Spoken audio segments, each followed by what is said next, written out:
but deliver us from evil. For thine is the kingdom, the power, and the glory, forever and ever. Amen.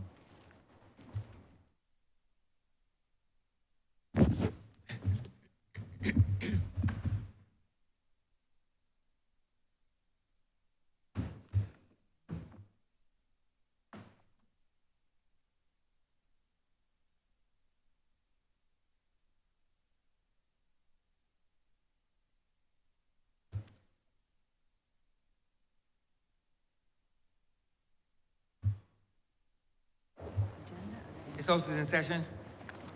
Minutes of the meeting held on Tuesday, January 23rd, 2024 to be confirmed. Honourable Member for St. Joseph.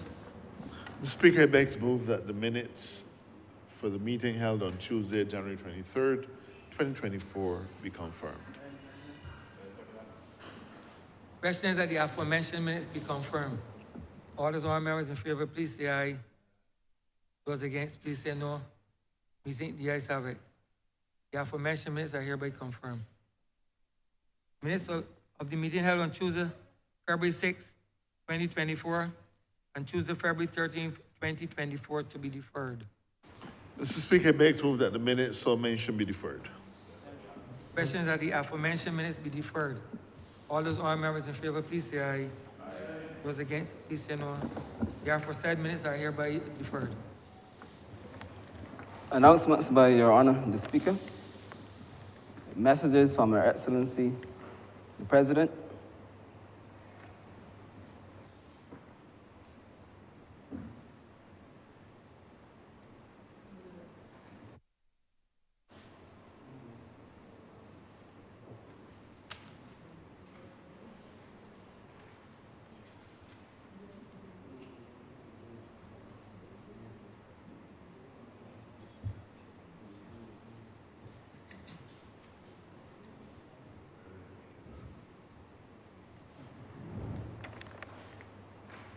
Petitions, papers. Honourable Member for St. Peter. Thank you, Mr. Speaker. I'm commanded to lay the instrument Convention 155, Occupational Safety and Health, 1981, number 155, and recommendation 164, Occupational Safety and Health. I'm also commanded to lay instrument Convention 187, Promotional Framework for Occupational Safety and Health, 2006, and recommendation 197, Promotional Framework for Occupational Safety and Health, 2006. Recommendation 147, Occupational Cancer Recommendation, 1974. Recommendation 160, Occupational Safety and Health, dock work, recommendation, 1979. Recommendation 171, Occupational Health Services Recommendation, 1985. Recommendation 175, Safety and Health in Construction Recommendation, 1988. Recommendation 192, Safety and Health in Agriculture Recommendation, 2001. Recommendation 194, List of Occupational Diseases Recommendation, 2002. Recommendation 207, Safe and Healthy Working Environment, Consequential Amendments, Recommendation 2023, and Recommendation 4, Lead Poisoning, Women and Children, Recommendation 1919.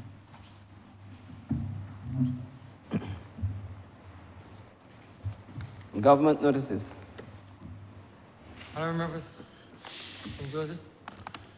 Mr. Speaker, I beg to move the passing of a resolution that the Honourable, the House of Assembly, concur in the amendments made by the Honourable, the Senate, to the Debt, Natural Disaster and Pandemic Deferment of Payment Miscellaneous Provisions Bill 2024.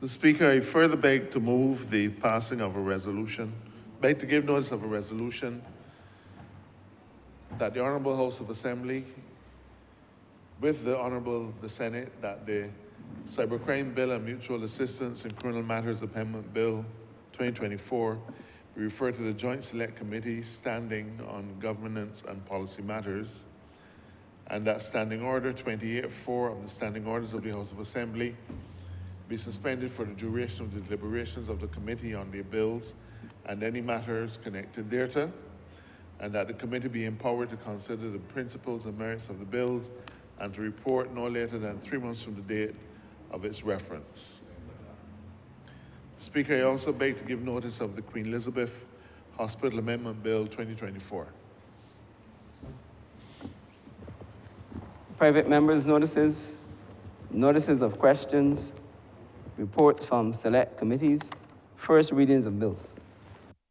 The Speaker, I beg to move the first reading of the Queen Elizabeth Hospital Amendment Bill 2024. Second. Questions that the aforementioned bill be read a first time. All those honorable members in favor, please say aye. Those against, please say no. We think the ayes have it. Speaker, I beg to move the first reading of the Caribbean Community Movement of Skilled Nationals Amendment Bill 2024. Questions that the aforementioned bill be read a first time. All those honorable members in favor, please say aye. Those against, please say no. We think the ayes have it. Statements by ministers, congratulatory and/or obituary speeches, personal explanations, motions for leave of absence, oral replies to questions, notices of motions for the adjournment of the House on matters of urgent public importance, orders of the day. Honorable member for St. Joseph. Speaker, I beg to move the suspension of Standing Orders 6, 16, 18, 20, 42, 5, 43, and 44 for the remainder of today's sitting. Question is that the aforementioned standing orders be suspended for the remainder of the day's sitting. All those honorable members in favor, please say aye. Those against, please say no. We think the ayes have it. The aforementioned standing orders are hereby suspended for the remainder of the day's sitting.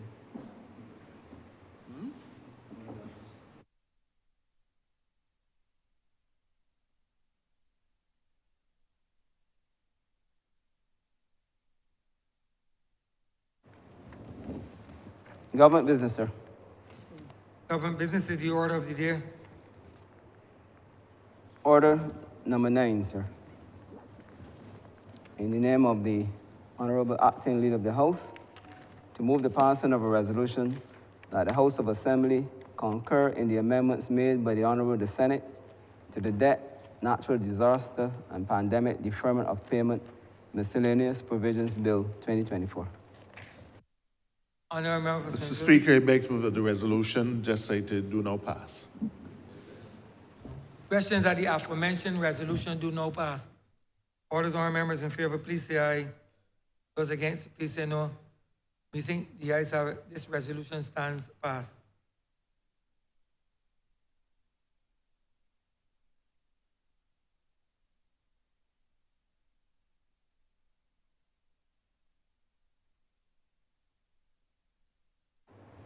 Order number 10, sir.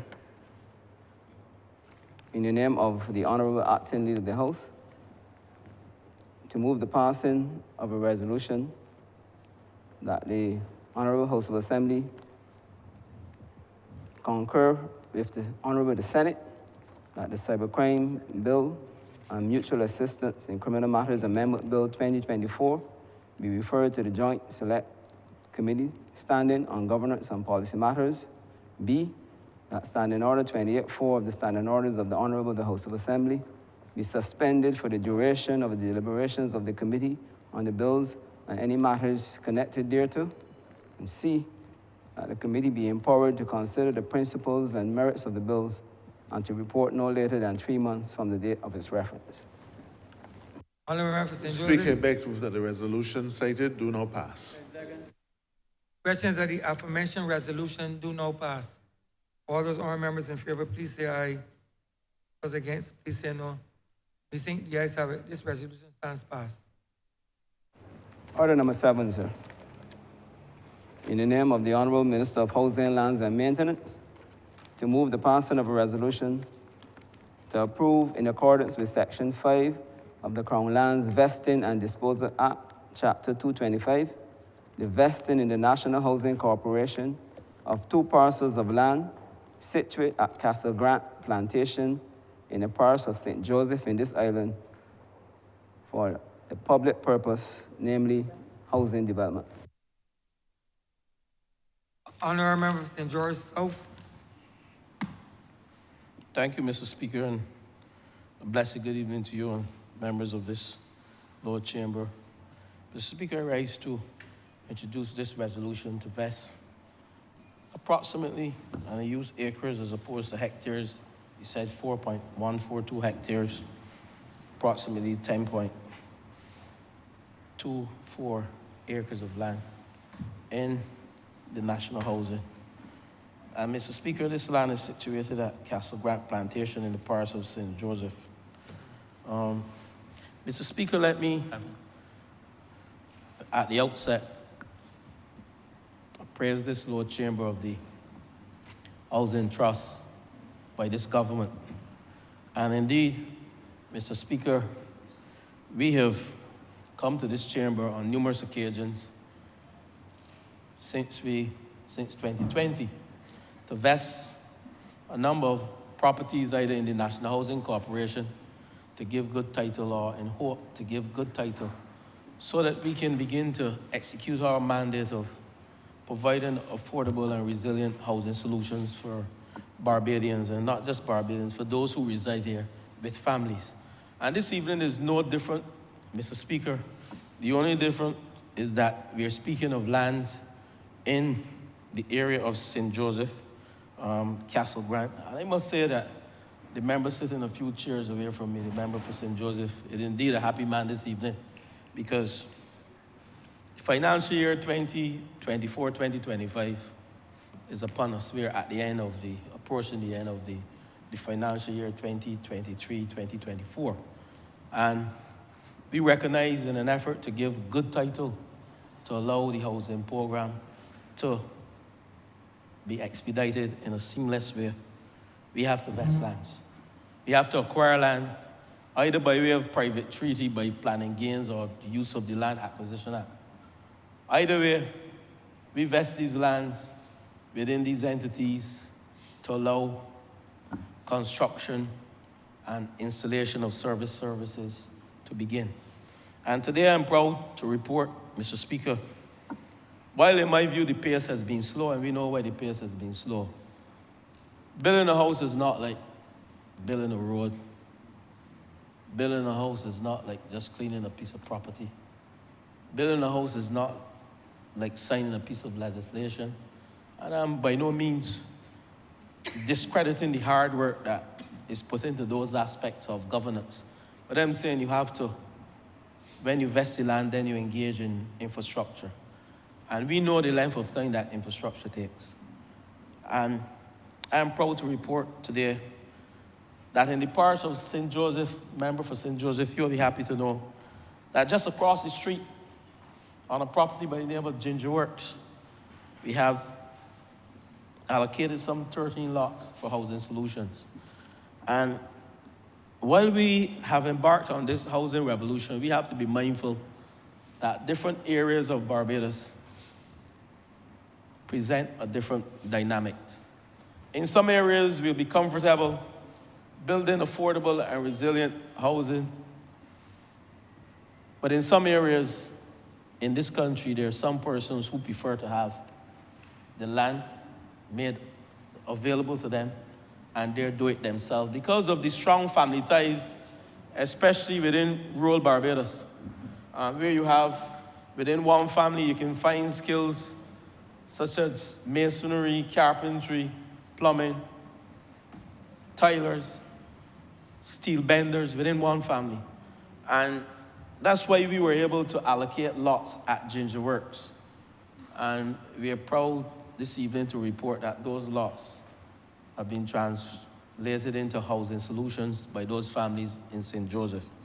But we go next door now to acquire the 10.25 acres of land, 4.142 hectares of land. And On that site will be a slightly different arrangement. Whereas we intend to allocate lots again, but we intend on that piece of land to build as much as 84 housing solutions.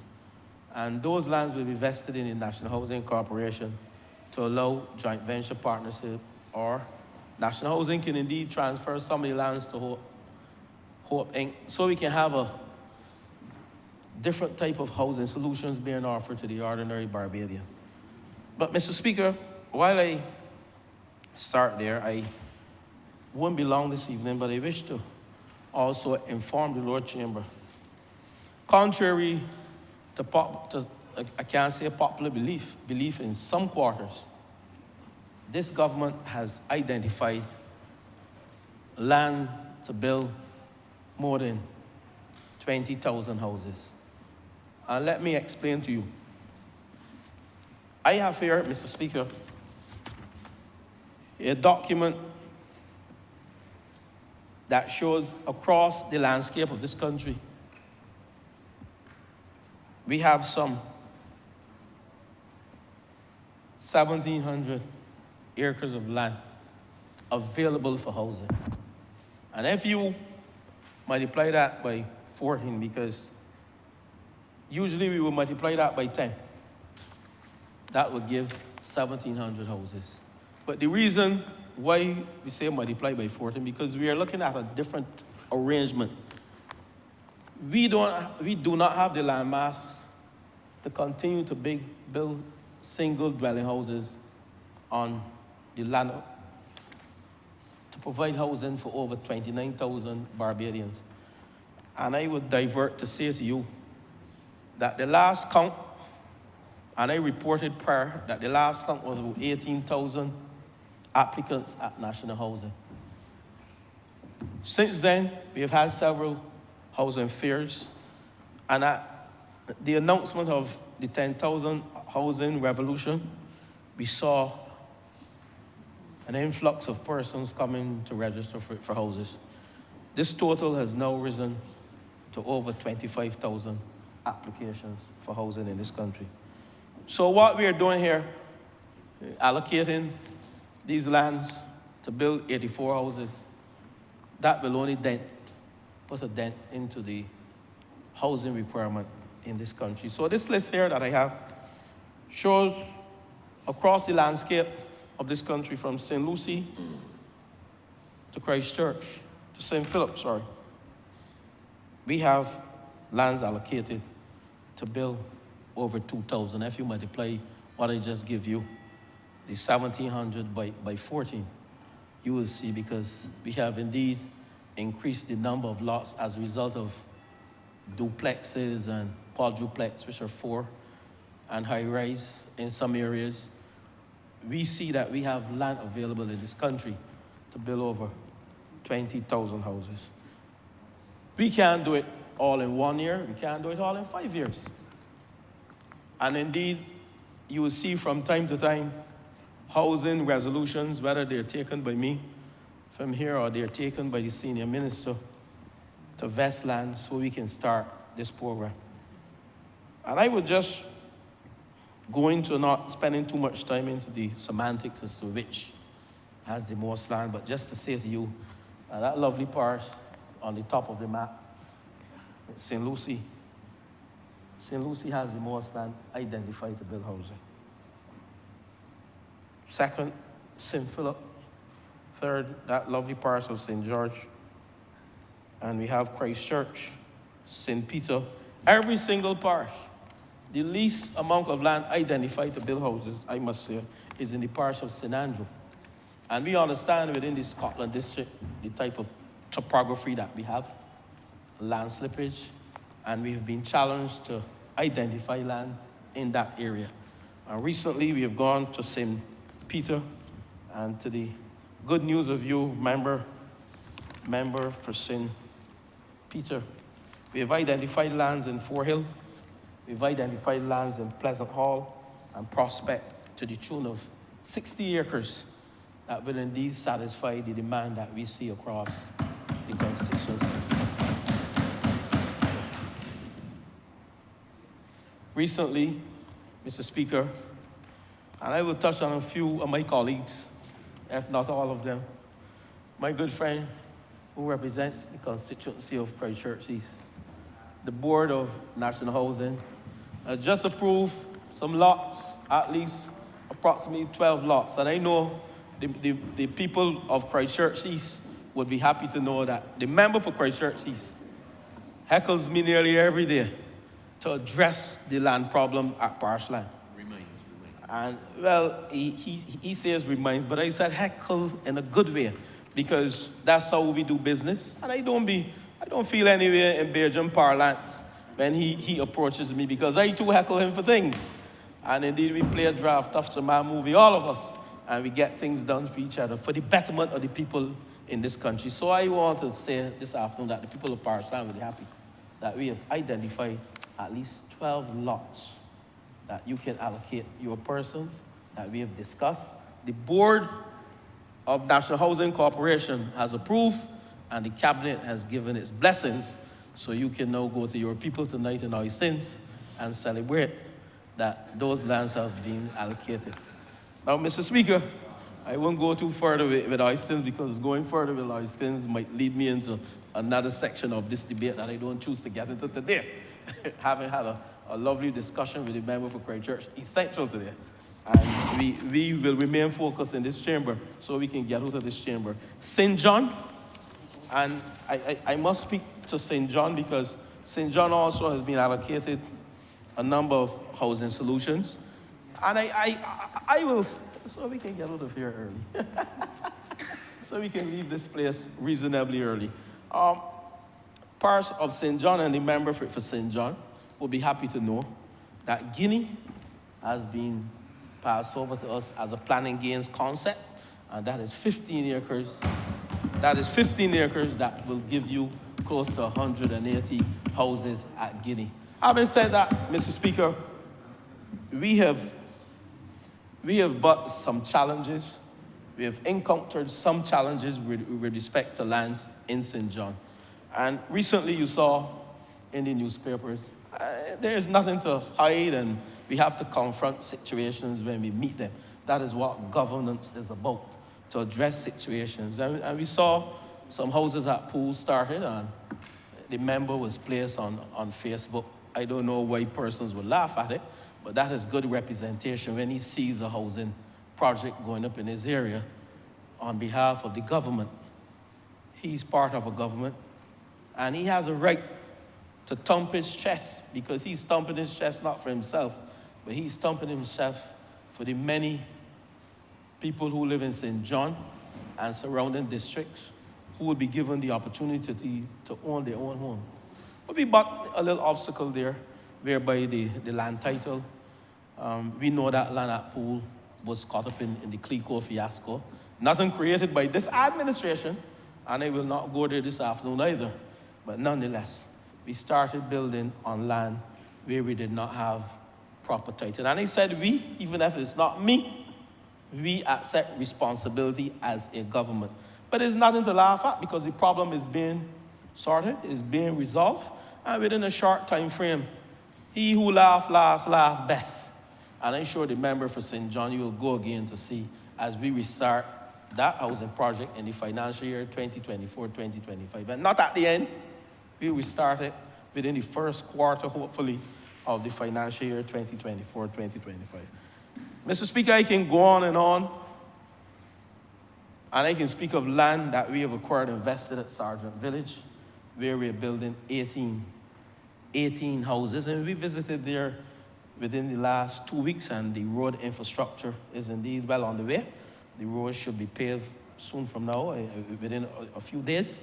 And I can go on and on. We recently, though, Mr. Speaker, I'll speak to the last 2 acquisitions that we did. The Cabinet of Barbados, within the last 2 weeks, approved the acquisition of some 56 acres of land in the beautiful constituency of St. George South. And soon to be, will be an acquisition in the beautiful constituency of St. George North within the next couple of weeks. I would say to the tune of 30 acres of land.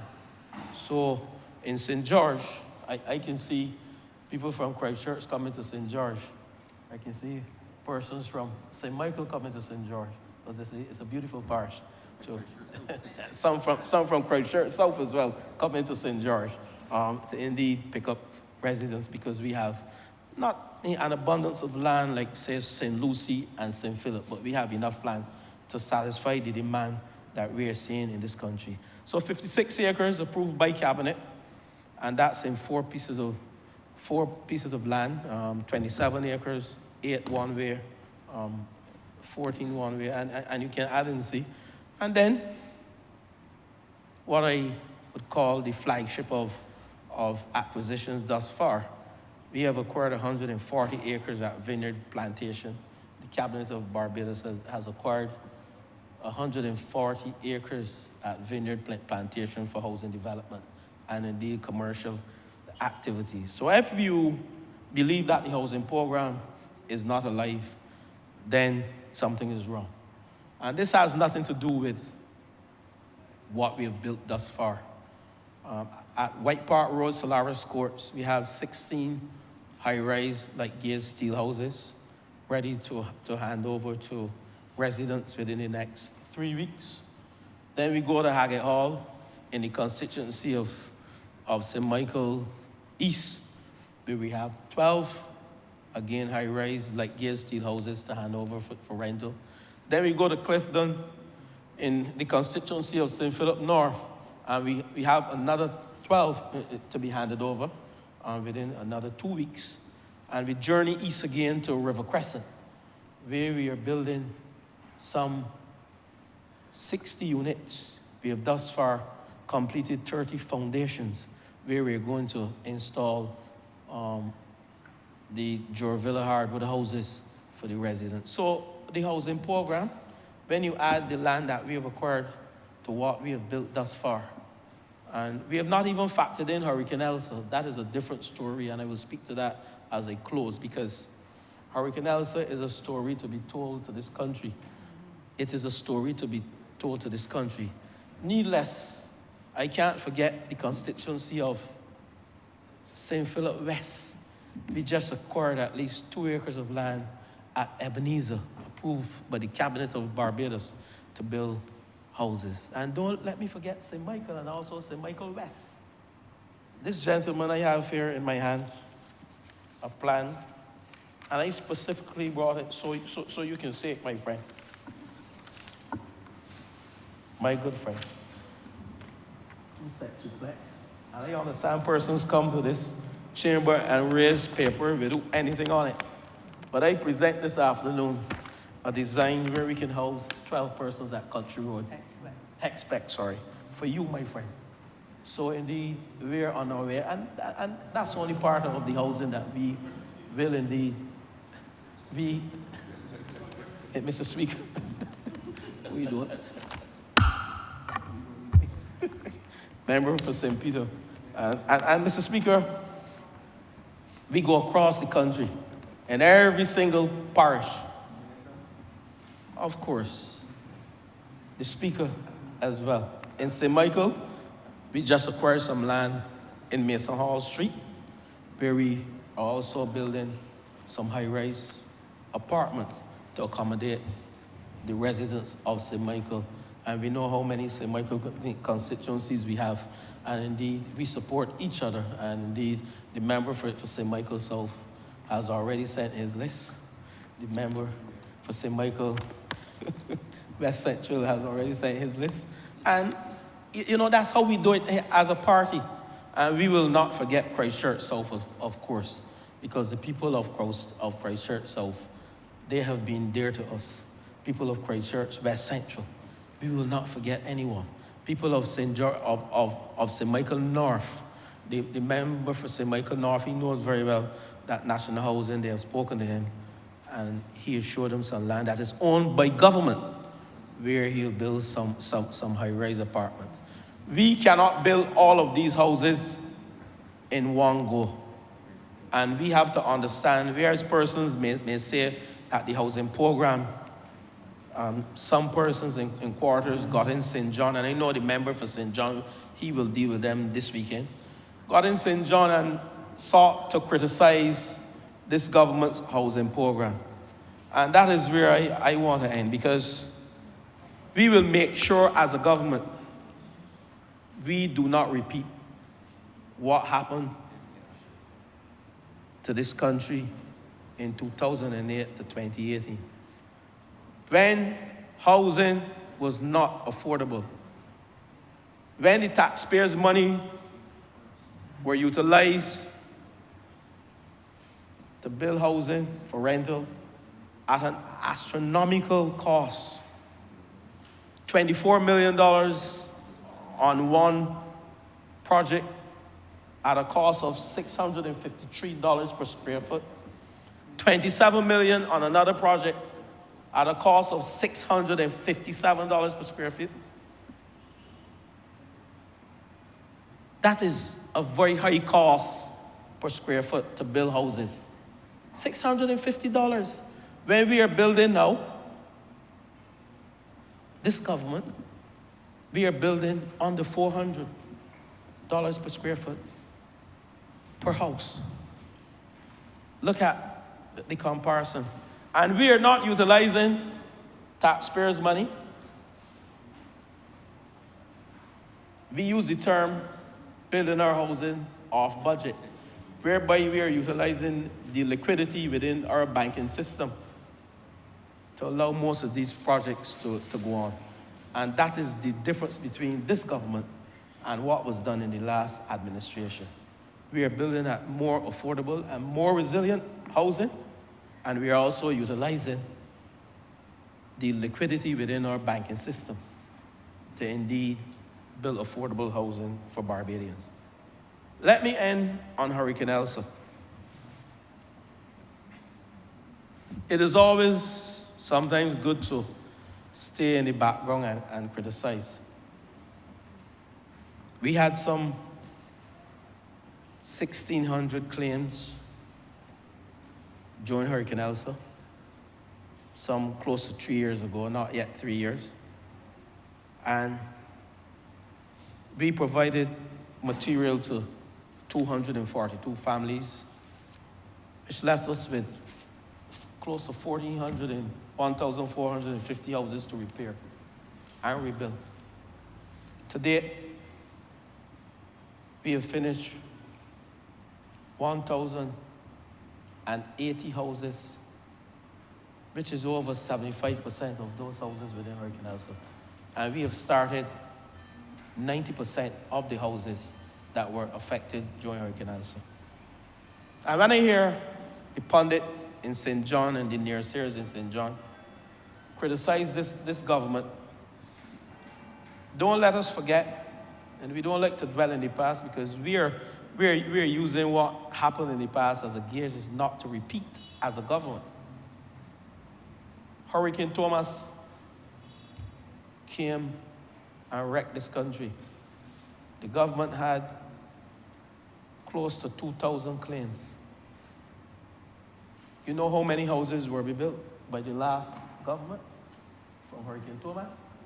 80 houses. 80, 80. How much? 80. No, say that again. 80 houses In how much years? in 10 years. No, man. That can't be true. And then, the former member for St. Philip North, he gets in St. John.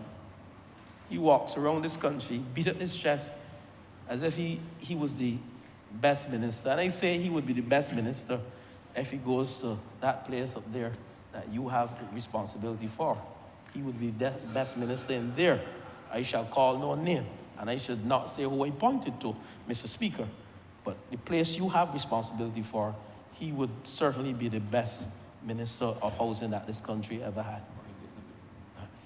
But Mr. Speaker, and then he executed housing at $651 per square foot. $651 per square foot. That's what the Grotto and Valerie were built at. $651 per square foot. But yet, the Democratic Labour Party can boast of building over 1,000 housing. But at what cost? And then they went to Carpenter's Glade in 2010 and built over 117 houses that stood there for over 8 years. This government came in and finished the houses and engaged in a single mothers program. A single mothers program, and you can go for yourself and do the check to see how many single mothers live in Carpenter's Glade. And you can ask them about the challenges they encounter with those houses. That's the man that claimed he was the best minister of housing in this country. Don't let me dwell on him, just to give you a little bit of the history in this country and what we're doing as a government with respect to housing.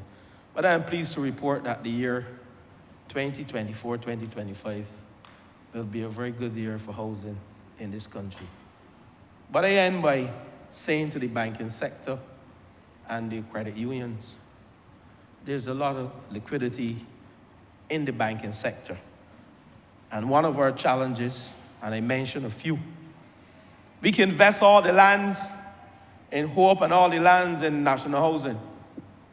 But if we don't get the two hands clapping between the private sector and in this case, the banking sector and the credit unions, the speed at which we process mortgage applications is a problem in this country.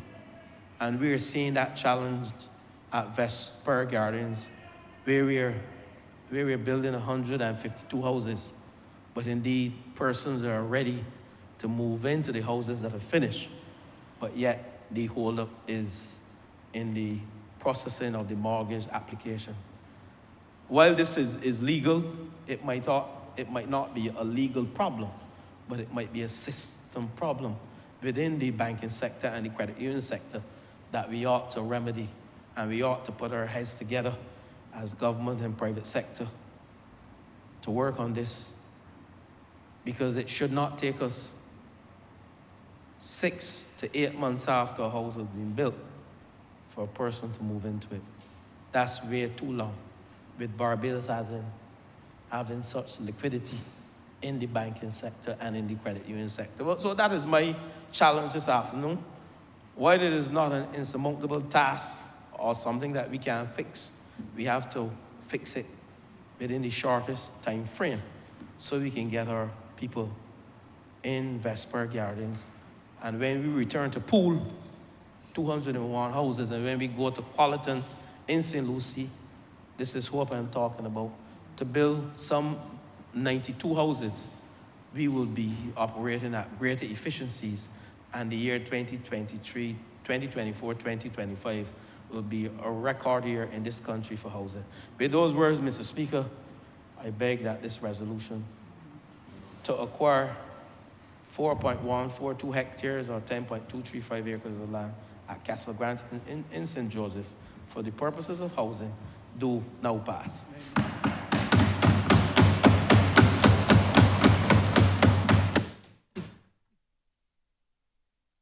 Honourable Member St. Joseph. Mr. Speaker, one might almost think that there was a gentle conspiracy to bring a housing resolution to vest an acreage of land situated at Ginger Works in St. Joseph to this chamber. I assure you, sir, there was no conspiracy, but I cannot contain my enthusiasm and excitement at this particular development. It has been many years since we've had the benefit of a public housing development in St. Joseph. I wonder if it wouldn't be true to say that it has been many years since we've had the benefit of a public housing development in rural Barbados in any significant way. The last time we had any semblance of public housing in St. Joseph under this administration will be just as we debated office in 2008. On that occasion, we were able to subdivide and put in infrastructure for just around 12 or 13 house spots at St. Anne's. I regret to say, Mr. Speaker, that those house spots have not been taken up. I fear that, well, they've been allocated and purchased, but only 2 houses have been built on them, and I fear that it has to do with perhaps a natural superstition. People don't like building houses by a graveyard. But be that as it may, Mr. Speaker, there's a tremendous request for housing opportunities in rural Barbados, and that is no different to what I see as MP for St. Joseph. Part of the challenge, Mr. Speaker, has to do with the fact that we are made up of land that is very susceptible to slippage. And this has therefore presented difficulties in terms of building large settlements. It has meant that a lot of the land area that is in the parish of St. Joseph certainly is not readily suitable for housing. What that has meant, Mr. Speaker, is that many of my constituents have been forced to seek housing opportunities in Christchurch, St. Michael, St. James, and that has presented a problem for rural Barbados, for my constituency. I've had the opportunity to say in this chamber, Mr. Speaker, that if we do not keep people in rural Barbados, those rural communities are going to die. I don't think we spend enough time thinking about what that would mean, Mr. Speaker. I can identify with exactly what the problem would be. You have churches in these communities. If the congregation has to move out and seek housing in St. James, then those churches will die. The village shops will die. Commercial activity will not have a critical mass so as to be able to sustain itself. So for me, Mr. Speaker, it is imperative that we rebuild our population in rural Barbados. I think that it is obvious why we would want to do that. I'm excited, Mr. Speaker, about Ginger Works, and I'm very happy that Ginger Works is being invested in the National Housing Corporation. Because of Hurricane Elsa, we were forced to go in at very short notice and make some lots available for emergency housing. The number of those houses were 5. But in doing so, it allowed us to be able to add an additional 7 or so house spots to that community. But that, Mr. Speaker, had so much interest. We had dozens of people who wanted to vie for those additional 7 or so house spots. And it has been a clear demonstration to the National Housing Corporation that there is a demand for housing in St. Joseph, not simply, Mr. Speaker, at the behest of people who are Josephines, but also people who live in other areas outside of St. Joseph currently, but want to come back to St. Joseph to live, perhaps because they grew up there, they had family ties there. But generally, Mr. Speaker, there is a thirst for housing solutions in Barbados. And Mr. Speaker, I've asked the Minister of Housing, as they proceed to do the larger area, because this vesting, I think, is of two areas, a smaller area and a larger area. The larger area is expected to give us, I think, anywhere between 50 to 70 house spots. How many? 61. And I've said to the Minister of Housing and his team that we need a multifaceted approach to how we deal with these house spots. And I've asked them to make sure that there are what we used to call sites and service lots included in this mix. I have a lot of constituents, Mr. Speaker, who want to own their own homes, but because they do not have a relationship with the commercial banking sector, because they operate on an informal basis, the opportunity to walk into a bank and say, I want to borrow money to buy a house spot is simply not available to them. For many years, Mr. Speaker, Barbadians would rent a house spot and build a house on it, sometimes over time. Some will be so fortunate as to have somebody give them a house or to buy a house and they move it onto the site.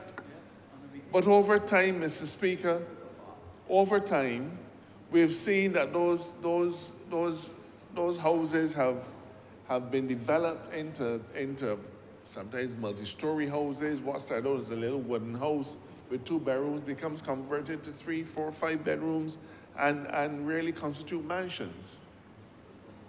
The focus of the National Housing Corporation, and I have no difficulty with it, it has been on making sure that Barbadians have the opportunity to own homes through having title. but there is an avenue that still must remain open and available, Mr. Speaker, for those Barbadians who cannot walk into a bank, who do not have enough savings, who cannot say, I can get a mortgage. There are still many of those, Mr. Speaker. And I'm very happy that the Minister of Housing has heard that particular plea, and he's given me, I wish I could say it's an assurance, I hope it is, that part of the 10-acre site, I think it's about 10 acres, the larger area, will be dedicated to sites and services. In other words, National Housing Corporation will put in the roads, but instead of saying to people, you have to buy this, the individuals will have an opportunity to rent a house spot, which will cost them just a few dollars each month, but without having to carry the burden, without having to carry the financial load of a mortgage, they will then be able to say about building their house piece by piece, or by getting a house from somewhere and putting it on the spot and making a home for their families. This remains an important part of Barbados. Mr. Speaker, I grew up that way. The house, my family house, my parents' house, was not built because my parents could get a mortgage anywhere. They rented a spot, Mr. Speaker, and over time they built the house for them and us as their children. It is still a respectable way to go about securing housing, and I'm happy, sir, that this administration remains committed to seeing that as a viable option.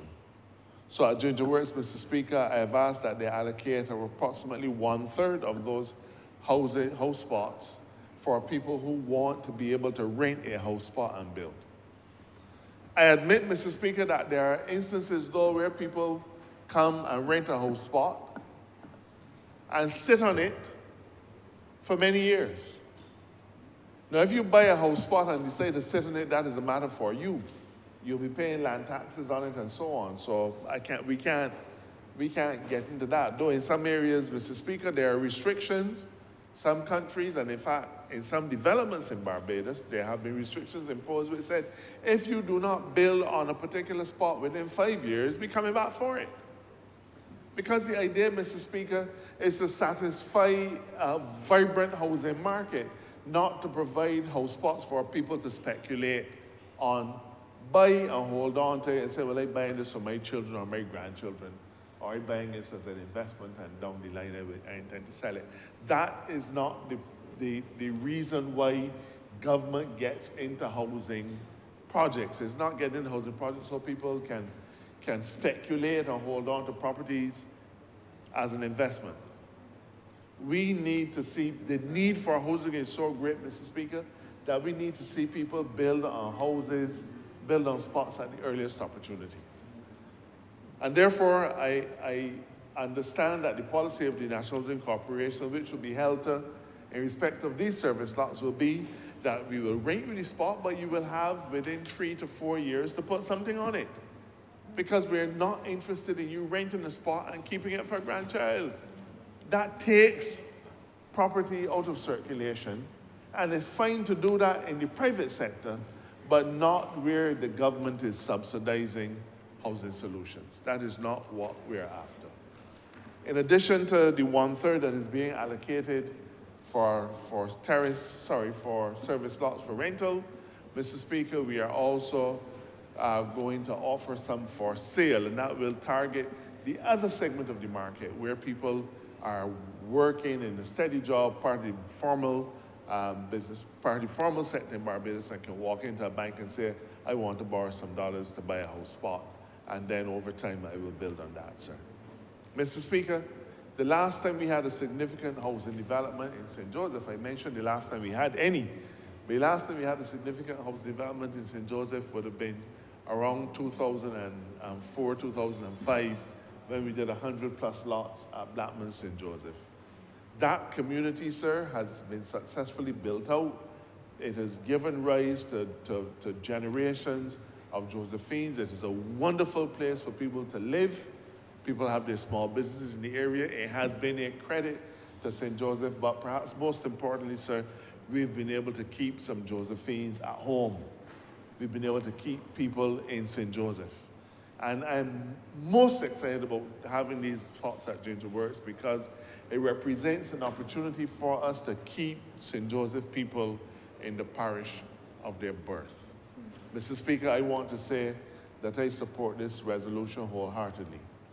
But it would be a failing on my part, Mr. Speaker, if I did not reflect for the moment on the fact that as we increase the population densities in rural Barbados, we also have to pay attention to the services.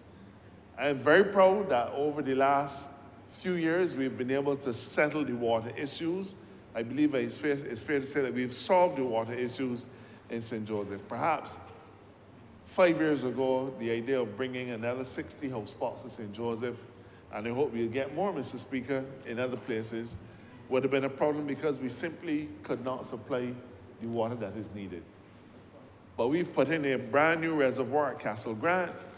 We've done a lot of infrastructural works, and therefore, St. Joseph, we've managed to solve the water problem in St. Joseph so that the people who come into Ginger Works, in fact, Ginger Works is just a button and bounding Castle Grant, Mr. Speaker. So these individuals can come to St. Joseph and knowing that when they build their house, they will be able to have an adequate supply of water. This means a lot, sir. I've had situations when we had the difficulties with water where people had houses that they could not rent out. Nobody would rent them from them because every single day in St. Joseph, we used to have water problems. That is now a thing of the past. And therefore, I think that we are able to say to individuals who might be from outside St. Joseph, might be a little skeptical, you can come to St. Joseph now without fear of having to deal with those issues. We have to spend some time, Mr. Speaker, on our road infrastructure.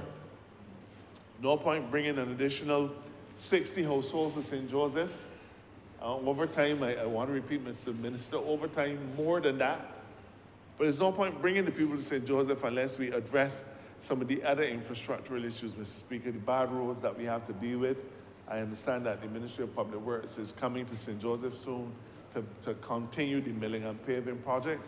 But one area, Mr. Speaker, that a constituent reached out to me with tremendous angst about over the last day or so has to do with Groves, what we call Groves Corner. Groves Corner, Mr. Speaker, it is a place that we've navigated repeatedly, and for the most part without accident, but it is a junction that is very difficult to navigate. And the Ministry of Public Works has a design for a roundabout in that area, and I want to call on the Ministry of Public Works, Mr. Speaker, to get about the business of putting that roundabout at Groves Corner. We are very fortunate that we've not had any major incidents. But for a long time, we didn't have major incidents at Brighton either. But because of the increased volume of traffic, there are some areas that have become more dangerous. And I fear that Groves Corner is approaching that particular threshold. And therefore, I don't want to see us bringing additional housing to St. Joseph, but not addressing the other issues that have to be addressed that are of relevance. Practically everybody who lives in St. Joseph will make their way to town on a daily basis. And with this increased traffic, sir, it will be important for us to pay attention to the road infrastructure. It'll be important for us to pay attention to that junction at Groves. Mr. Speaker, I am grateful to have an opportunity to speak about this intended housing project. The minister has not been so kind as to give us a timeline, but in other places, he has assured me that they will shortly be going to the Chief Town Planner, the Planning and Development Department, formerly the Chief Town Planner, to get the planning permission. I do not anticipate that is something that should take long. And then once that has been done, Mr. Speaker, I hope that the Ministry of Housing, the National Housing Corporation, will be able to begin to do the work at that location so that people in my constituency and those from outside who I want to welcome to my constituency, Mr. Speaker, will have an opportunity to come and live and enjoy the wonderful breezes and very pleasing atmosphere in some of the nicest parts of Barbados. With those words, Mr. Speaker, I'm obliged to you. Honourable Member Christchurch East Central. Thank you very much, Mr. Speaker. I will be brief this afternoon. but I felt it was important, sir, to add my voice to this debate because as part of the Barbados Economic Recovery and Transformation Program, as you are well aware, sir, we have committed to increasing, sir, the level of private investment in this country from $1 billion a year to $2 billion a year, sir. And that investment, sir, includes a significant part of it relating to provision of private housing in this country. And as the Honourable Minister raised in his debate, in his lead-off, sir, of this resolution, the HOPE program is a critical cog, sir, with respect to our war on housing. And our commitment, sir, to not just clear the backlog at NHC, but genuinely, sir, to work strategically with the private sector to be able to unleash these opportunities and to allow Barbadians to be comfortable in their homes, whilst at the same time, sir, responding to the resilience matters that we know are critically important. And the Honourable Member raised a specific point, sir, that we all must appreciate and understand the difference, sir, between the Barbados Labour Party and any other administration that's led this country before, sir. You cannot, sir, expect to be able to respond in a fast enough, at a fast enough pace to the demand for housing, sir, if you are spending $657, sir, per square foot to provide housing. And therefore, this government, I will reiterate, sir, through the HOPE program, and as the Minister has come here to be able to vest these lands, and he went through a very specific, he didn't give all of the things that we have done, but we have used planning gain, sir, which for the benefit of the public is simply that if a developer has, for example, sir, 200 acres that they want to develop, the government will get a percentage of that, sir, 10%, 20%, depending on what is available of those lands, which we then use, sir, because we get those lands for free as part of the transaction for the subdivision, for free. And we use those lands, sir, to develop and to give to persons at a lower cost, such that it allows the individual, sir, to focus more on the construction of the home through the processor, which will then unlock, sir, a number of mortgages, if you like, for persons to be able to enter into, such that we can build climate resilient homes. And that is the substantive difference, sir, between our policy and that of the other side. And I think it is important, sir, to recognize that we are continuing to see not just the demand for housing, but the supply certainly is ramping up. And therefore, as the Ministry of Housing works to be able to not just vest, but to put in the sites and services, sir, to be able to accelerate the allocation of those lots, so that if you like number 7, sir, you're going to choose number 7 in Ginger Works, sir, if you are so amenable, just up the road, sir. And therefore, if that's what the piece that you want, you go to your financial institution, sir, and be able then to move forward from there, sir, with certainty, so that you're not on this never plan, sir, of applying to NHC, and then you ain't hearing nothing, sir, for 10 years, 15 years, 20 years. And therefore, this government, sir, is addressing, sir, substantively those issues. And therefore, Barbadians can feel comforted that as we are not just going through the process, because as you appreciate, sir, you're not going to put out any money of your certain, sir, in relation to where you stand. And therefore, to the extent that we have to make sure that all of our I's are dotted, sir, and our T's crossed, we are going through that process methodically in order to respond. Now, sir, I find myself in almost 4:30 on a Friday evening, sir, talking about housing in this way, sir, because whilst for most people, housing may be regarded as a social issue, sir, we are looking at this in a multifaceted way, sir. Getting Barbadians not just to own a piece of the rock, sir, but to understand, sir, the value of their homes and the potential, sir, to be able to extract, sir, wealth out of the value of their homes is something, sir, that we now have to spend some time educating Barbadians as to why that's important, sir. And I know, sir, that for all of us, owning a piece of the rock is the thing, sir. The reality is that it depends on which piece and for how long that particular piece you need to own, sir, in order to ensure then that you can extract the value that is potentially there and own another piece. And that is something that as Barbadians, sir, we have to develop that mindset, because things change, sir, and to the extent that things change, then obviously you have to put yourself in a position financially, sir, to take advantage of said opportunities. And one of the beautiful things about what we have done in the HOPE program, sir, is on the one hand, we've been able to reduce the cost of development, meaning, sir, the infrastructure, whether it's the underground utilities, whether it is the water and the road infrastructure. We've reduced those costs, capped those costs from our side, allowing the transfer with respect to those lots, sir, to be at its highest value, so that the person enters the transaction, sir, with that land value as the equity in the property. And to the extent that the Barbados government, through HOPE, is putting solar PV on the property to be able to repay that cost, sir, then realistically, sir, what we are actually doing is once the PV generates the electricity, sir, to pay off those costs, the home becomes now an income-generating asset because it's generating electricity, sir, into the grid, then for the benefit of the homeowner. And there's tremendous value, sir, there for low-income Barbadians to continue then to afford the mortgage that they would have, sir, such that they're able then to be able to make different financial decisions down the road. And that is something that this government, sir, is extremely proud to being able to introduce. And therefore, we want to make sure then that as far as possible, that Barbadians are fully exposed to these opportunities and given the opportunity to be able to participate. As you are also well aware, sir, you may have some family land, sir, half acre, you and I are brothers, sir.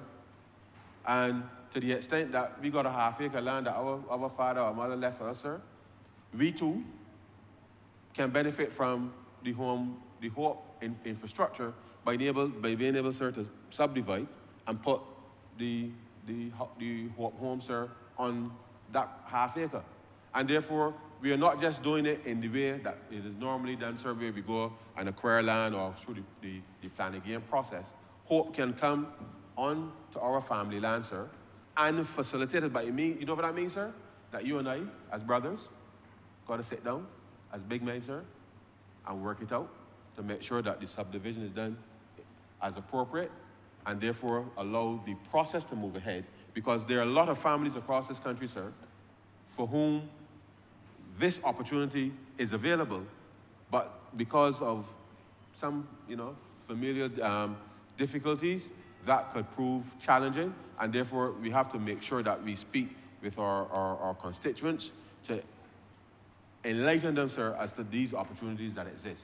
Because we have to be able to provide and keep communities together, sir, where appropriate, keep families together where appropriate, sir, and that is something that is absolutely important for us to be able to do, so that you don't have to feel as if, sir, you got to leave where your family resides necessarily to go and get an opportunity in other areas. But these are things, sir, that people now have to make sure that as brothers and sisters, sir, within the family, that we have to have these mature conversations in order to unlock this type of thing. Because realistically, sir, it means that the cost of the sites and services, sir, are reduced in relation to that, and therefore the development costs with respect to being able to introduce the homes, because the key, sir, is to allow for resilient home building in this country, and therefore we believe that if families with lands that are available, sir, within communities, that if they can come together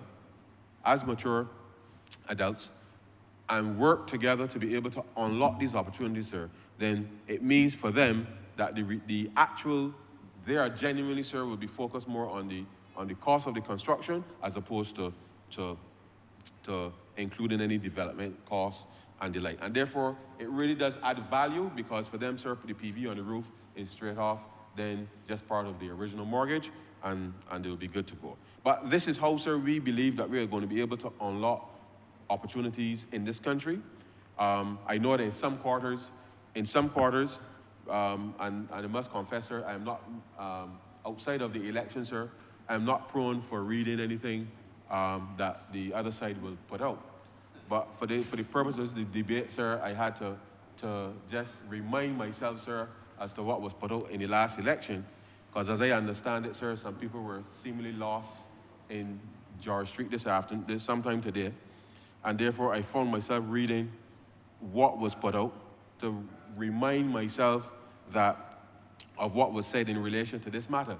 Because it is particularly important for us to appreciate and understand, sir, that this Barbados Labour Party, sir, we don't build houses, sir, at $650-something a square foot, sir. We do not. We do not, sir.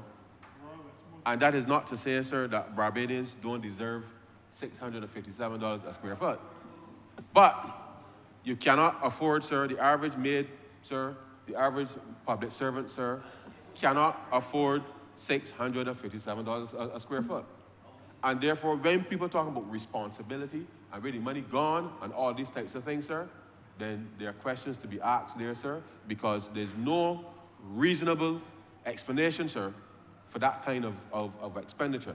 And if you think about the number of houses that could be built, the number of units that could be built, sir, for $657 a square foot, then it tells you, sir, that people were not focused in actually genuinely, sir, providing accommodation for ordinary people in this country.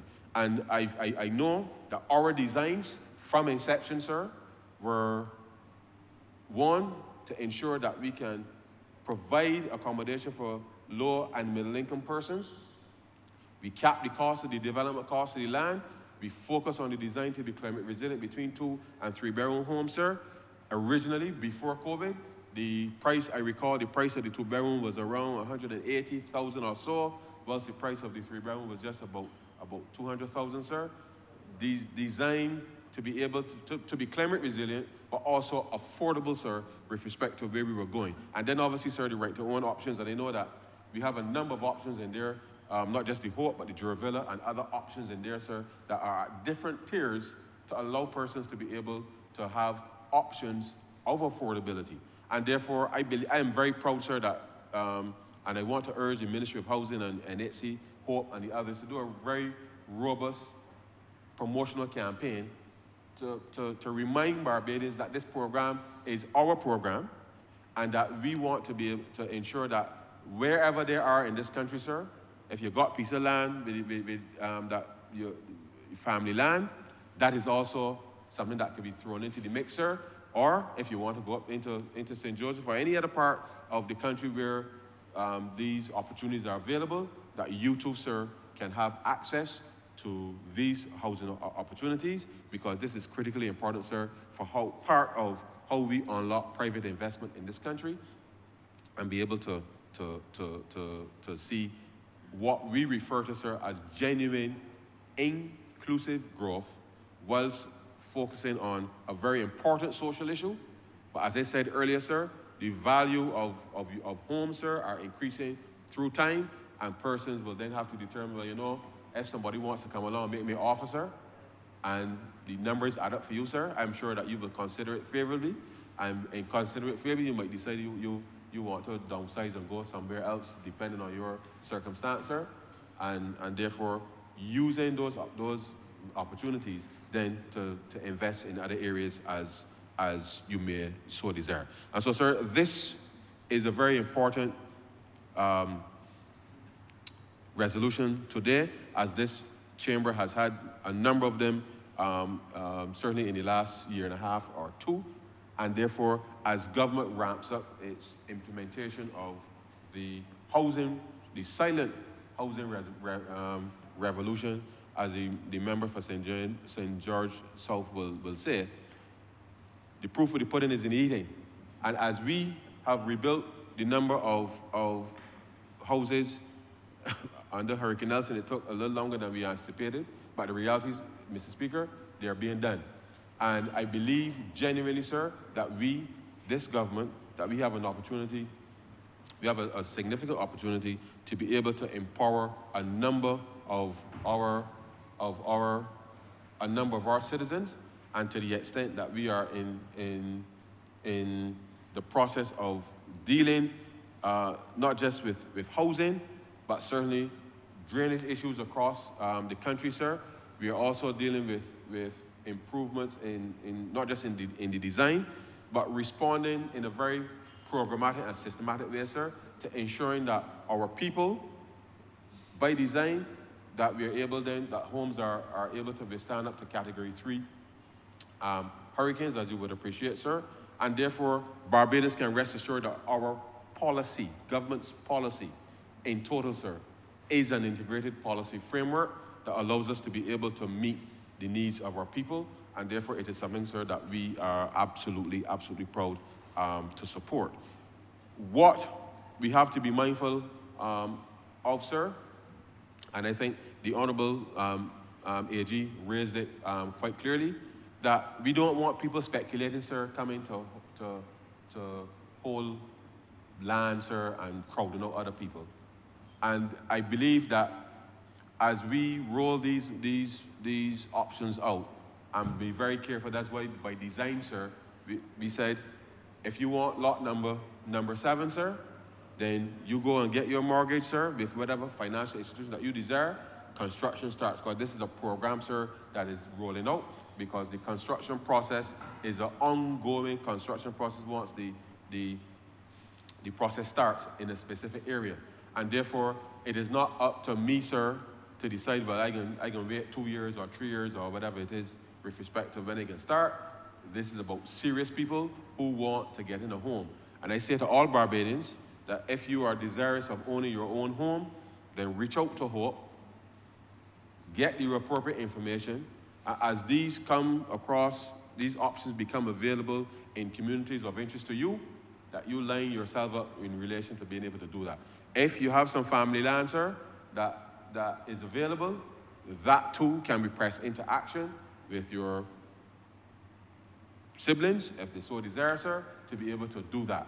And I believe, sir, that if we're able to accelerate this, then the silent revolution will become the revolution as it relates to housing, because it genuinely, sir, touches a number of priority areas for this government, because it would mean that the Honourable Member for Christchurch East, whenever there's a system on the horizon, he will be less worried, sir. All of us will be less worried, because as we improve the housing stock to meet the kind of standards that we know that we are designing to ensure that we build that resilience in, then Barbadians will feel, not to become complacent by any stretch of imagination, sir, but it would mean that we will be improving our housing stock and therefore having less of a worry in relation to the hurricane season.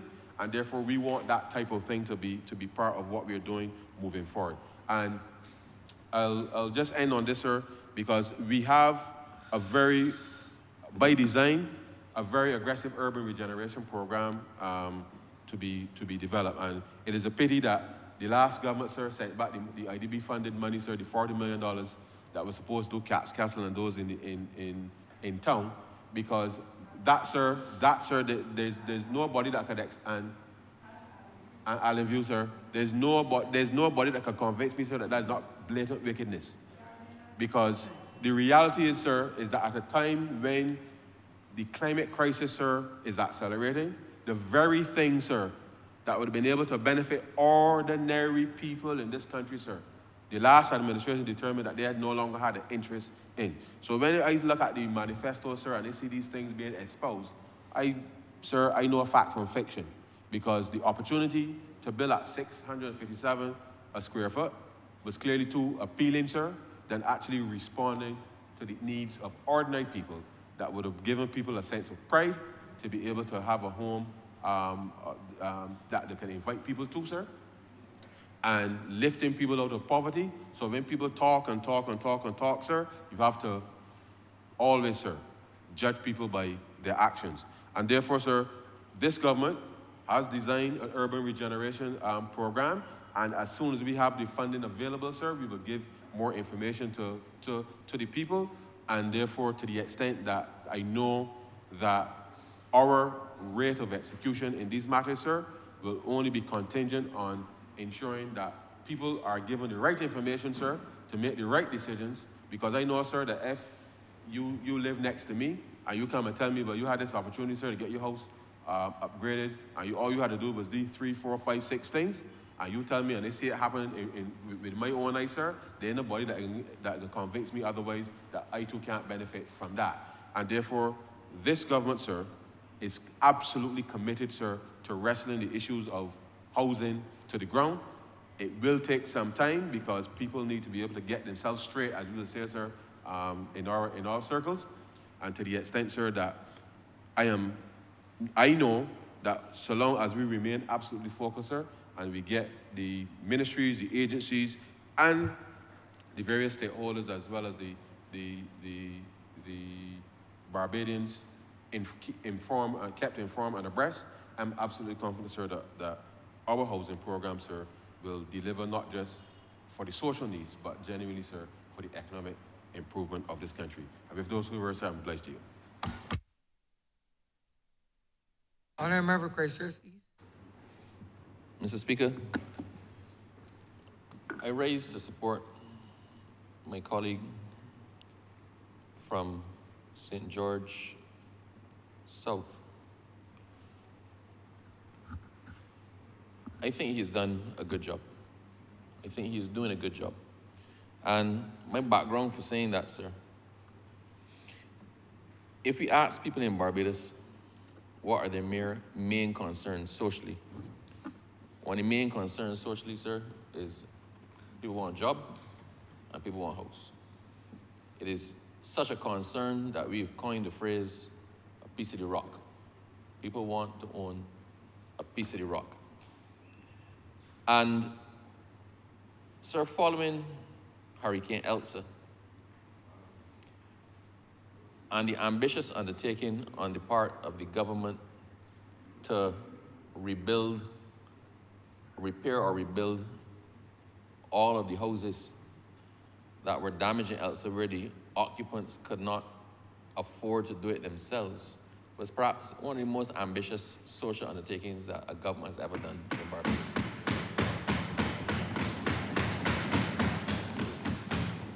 Because Elsa, sir, barely crested into a Category 1 storm. So it was at the lower end of the hurricane spectrum. So the houses that were damaged, and there were over 1,000 houses damaged in Elsa, meant that Elsa pretty much took out the most vulnerable of the housing stock in Barbados.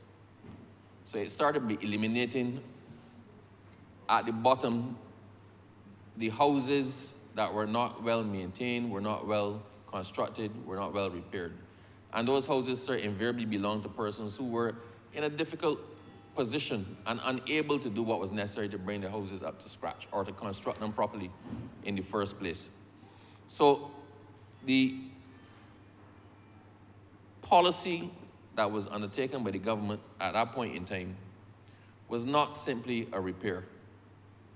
It was a social welfare type policy to put those who were most affected, those who were not just most vulnerable, but those who were proven to have been the most vulnerable in that situation, but on a footing that they could proceed with some degree of confidence. Sir, I remember when Elsa was coming, and I was doing the rounds. I mean, we know, sir, if you're on the ground a lot, then you know who the persons are that you have concerns about. You know that you have seen this house or that house that was in a real bad state of repair. You know it. We went through the constituency, sir, and there's certain persons that we were seeking out specifically to encourage them to go into shelter. Bajans do not generally, sir, want to leave their house and go into any shelter, regardless of what state that house is in. You feel this and it happen, and you go along, people can carry away the whole house. They can take for everything from inside of it. Bajans would rather stay in their house, whatever condition it is in, than move. So I have 2 parents, and their house is in pretty good nick, but they're on an age. There is no way There's nothing I could say, sir, no coercion, no inducement, no enticement I could ever make to get my father and my mother to leave their house and go any shelter. They're not doing it. And they're not alone. So, sir, after Elsa passed, we immediately on the all clear went out to look in particular for the persons that we had asked to go into shelters that refused to do it. Some had called during the storm. During the storm, when the wind started to hit, they call, you're hearing the cries, the roof coming off. Mr. Abrams, can you send somebody for us? We could not send anybody at that point in time. But we went and looked for the people immediately afterwards. And there's a house in particular, so the house folded in on itself. And the persons were trapped under the house. And they couldn't get out. So the policy to repair, or in instances where the house could not be repaired to replace, so it was not just simply one to make do or make good on a bad situation. It's to put the persons now in a position that if a storm is coming or if something is coming, we count those as some of the persons who should be secure in their house. A man's house is his castle. So that is why the construction and the repairs that were done to a certain standard. If you look at the Elsa houses, sir, the ones that were fully reconstructed, persons in Barbados got some top-notch houses. The houses were excellently constructed. The ones I looked at the most recently, I went and looked at some in my constituency that were going up, sir, in December, and I had to actually call the Minister of Housing while I was in one of the houses to say to him, I came to encourage the people to put some hurricane straps on the roof. But every single beam, not this, the hurricane strap program, sir, seeks to do the minimum, right? The four corners and something at the top to secure the roof joints. Can't remember what we call it. The what? Right. I went looking for that, sir. The house I was in had hurricane straps on every single roof beam, every single one. I went to the one next door, and it had it on those too. So I called my good friend to congratulate him on the work that was being done, and he said, but to be honest, when we build these, we don't want to look back. So they have to be built to a standard that if what passed before passes again, we at least know that those persons are covered. Sir, being frank, I don't see the government being able to ever do that again. It was one of the most ambitious projects, as I said, sir, and it delayed the housing solutions that were natural for the Ministry of Housing. NHC and the ministry had wanted to do of their own accord, build a certain amount of housing solutions per year. But some of that money, sir, and some of that effort, and some of the contractors had to be diverted to deal with the Elsa housing. So those were thousands. We don't count those when we talk about the new bills that the ministry had done. But if you actually, sir, look at those, you have over 600 new houses, sir, I believe, that have been built, and built well. So although the Honourable Member for St. George South has not reached his target yet, certain things are falling into place. Sometimes it's harder to get things going, but when you get it going and you get a template and you know what's going on, it becomes a lot easier. If you look at the houses, sir, that are being reconstructed, they follow a certain basic design. It's a well-thought-out design, but it follows a certain basic design. You can pick that same design up and put it anywhere. And the contractors who are now building, whereas they might have taken a little while on the first house, those who have built more than one house were faster on the second and faster on the third. So it is gathering steam. So I'm comfortable. I'm comfortable, sir, when my friend says that he's looking to build 2,000 houses a year, right? I'm comfortable with that because I believe, sir, going forward, we can get it done. The other issue was, having said that the government wanted to put this amount of houses down per year, we had to find the land to do it. And I know that he has been coming to cabinet every single week with some other set of land he identified, right? Once it's verified, they can take housing, that you're not eating up good agricultural land, because between the Minister of Housing, sir, and the Minister of Agriculture, they have it ding-dong. The Minister of Agriculture wants to put everything in Barbados into agriculture, and the Minister of Housing wants as much land as possible for housing. So they're forced to work with each other And the last classification I saw was marginal agricultural lands. The honourable member for St. George South had identified a whole set of land somewhere, 140 something acres. The Minister of Agriculture objected to certain of it, and then certain was kept for agriculture, and the marginal agricultural lands were then agreed to be transferred to housing so the housing could build on them. So we are seeing it happen, sir. A lot of people will not necessarily know that's going on, but the Ministry of Housing, sir, is increasing its stock of land to be able to accelerate its housing program.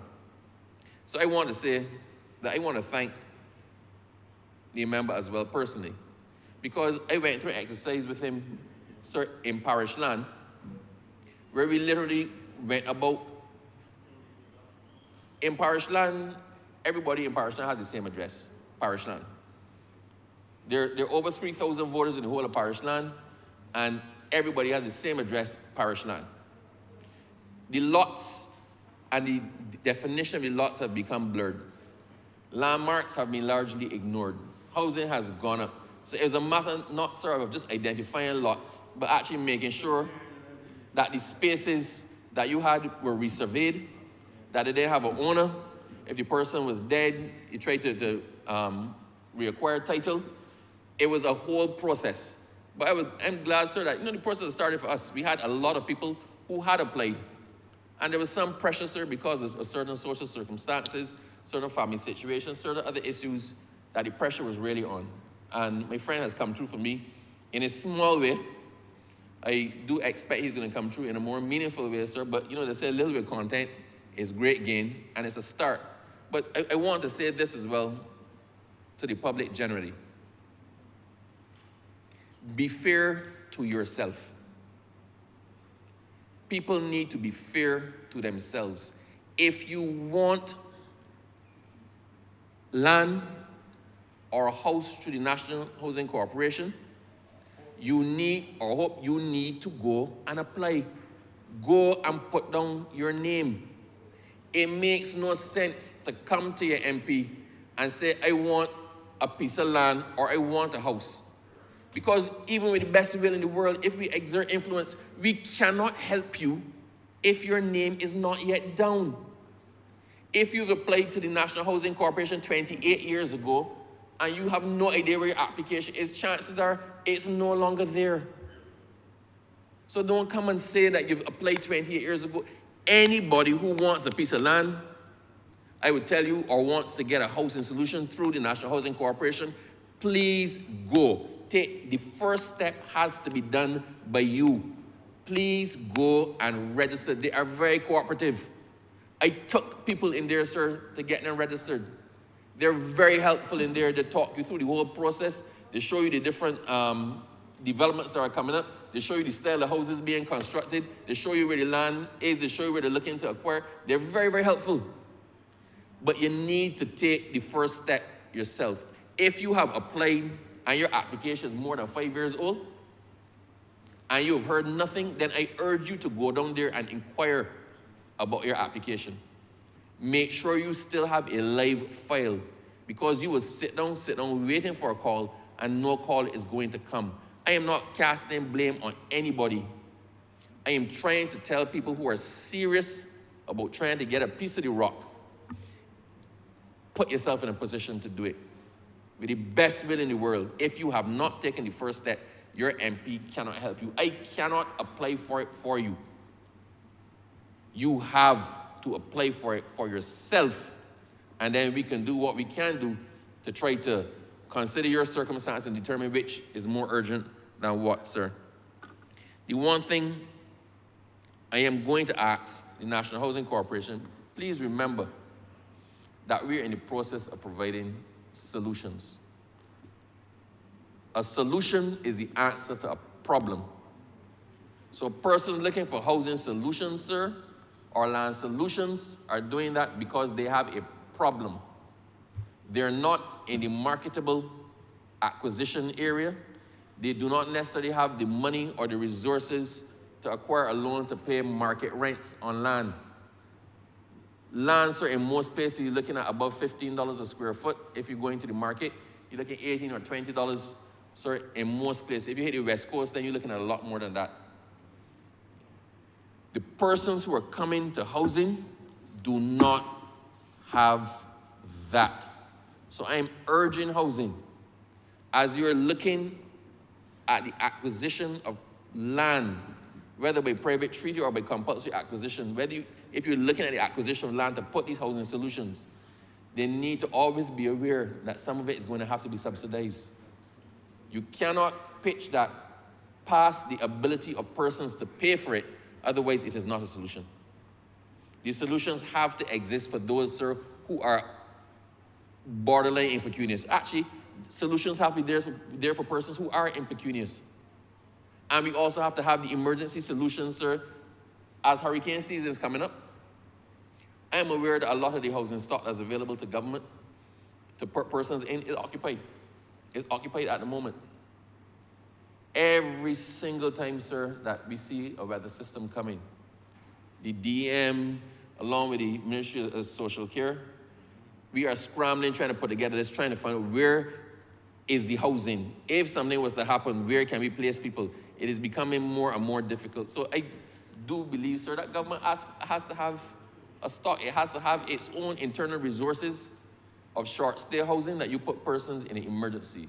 If their house burns down, if there's a social incident in a house and somebody has to leave in the dead of the night in a hurry. These are all things that have to be considered. And I'm happy, sir, to say that for the most part, I know that these are under active consideration by the Honourable Member for St. George South.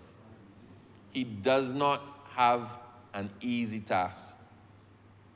He has been given a mandate to construct more houses in a shorter space of time than any other Minister of Housing has before him. I am amazed, sir, that he still smiles every day and walks with a positive attitude. But he has undertaken his task, and he started off with the intent of supplying the housing solutions that are necessary for Barbados. From the immigration perspective, I know we're looking to increase the population in Barbados. We're looking to increase the population in Barbados. And with that comes certain things. The AG touched on it already, right? With the increase in population, we have to have housing. We have to sort out our water issues. We have to sort out our road network. We have to sort out our transportation issues. All these things go with that, sir. But the one I'm comfortable, sir, that we've started with a bang and are accelerating and galloping towards some meaningful circumstance is in the provision of the housing. So I just could not let this pass because my friend has done me a favor. There are some people I'm going to call this weekend. The persons who had applied, who had advised me, who we've had the discussions, who were contacted by housing, who went for their applications, I can now go and call those persons, sir, and say to them, he said it from the floor of Parliament, he gave me a list, right? The finish line is in sight. And sir, that means a lot. That means a lot to my constituents, sir, and it means a lot to people whose ultimate goal, their ultimate acquisition, and their ultimate desire is simply, sir, to own a piece of the rock for themselves and their families. So I entirely, sir, support this resolution. With those few words, sir, I thank you.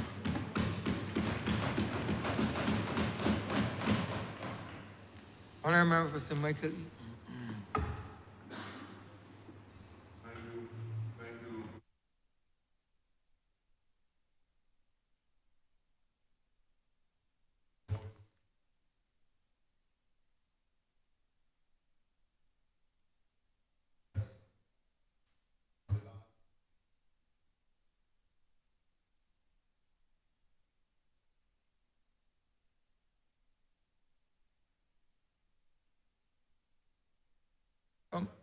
Honourable Member, your mic is on.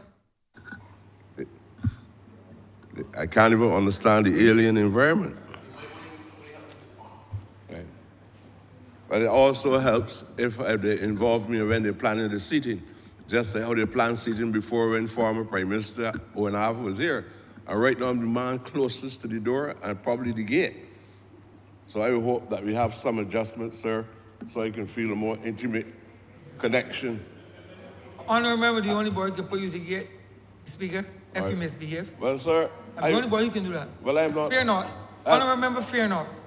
Okay. Honourable member, Well, I'm not have talking no about fear. misbehavior, just hoping that you would Honourable just... member, have no fear. Okay, You sir. will be truly heard. Okay, sir. I mentioned it before, nobody paid any You will attention be to heard, it. honourable member. Now, sir, I want to, not being critical of anything that my friend, and probably one of the most genuine friends which I have here, has done. I want to compliment him for all that he has done so far with the limited resources that are available to him and with the limited autonomy which he has. But I believe it is a little more than what he had before. He had to actually split responsibilities between him and another minister. And I believe, sir, it helps him to move forward with greater clarity. But I want to say, when we had one of the first housing policies that this country has ever had, was not formulated so much by government. It emerged from the people, out of the circumstances in which the people live. I still believe it is a worthwhile model to modify at this stage so we can address the mammoth housing problem or problems which we have. The measurement of how many houses are required as a result of the applications at the NHC, which is a little over 20,000 houses or so,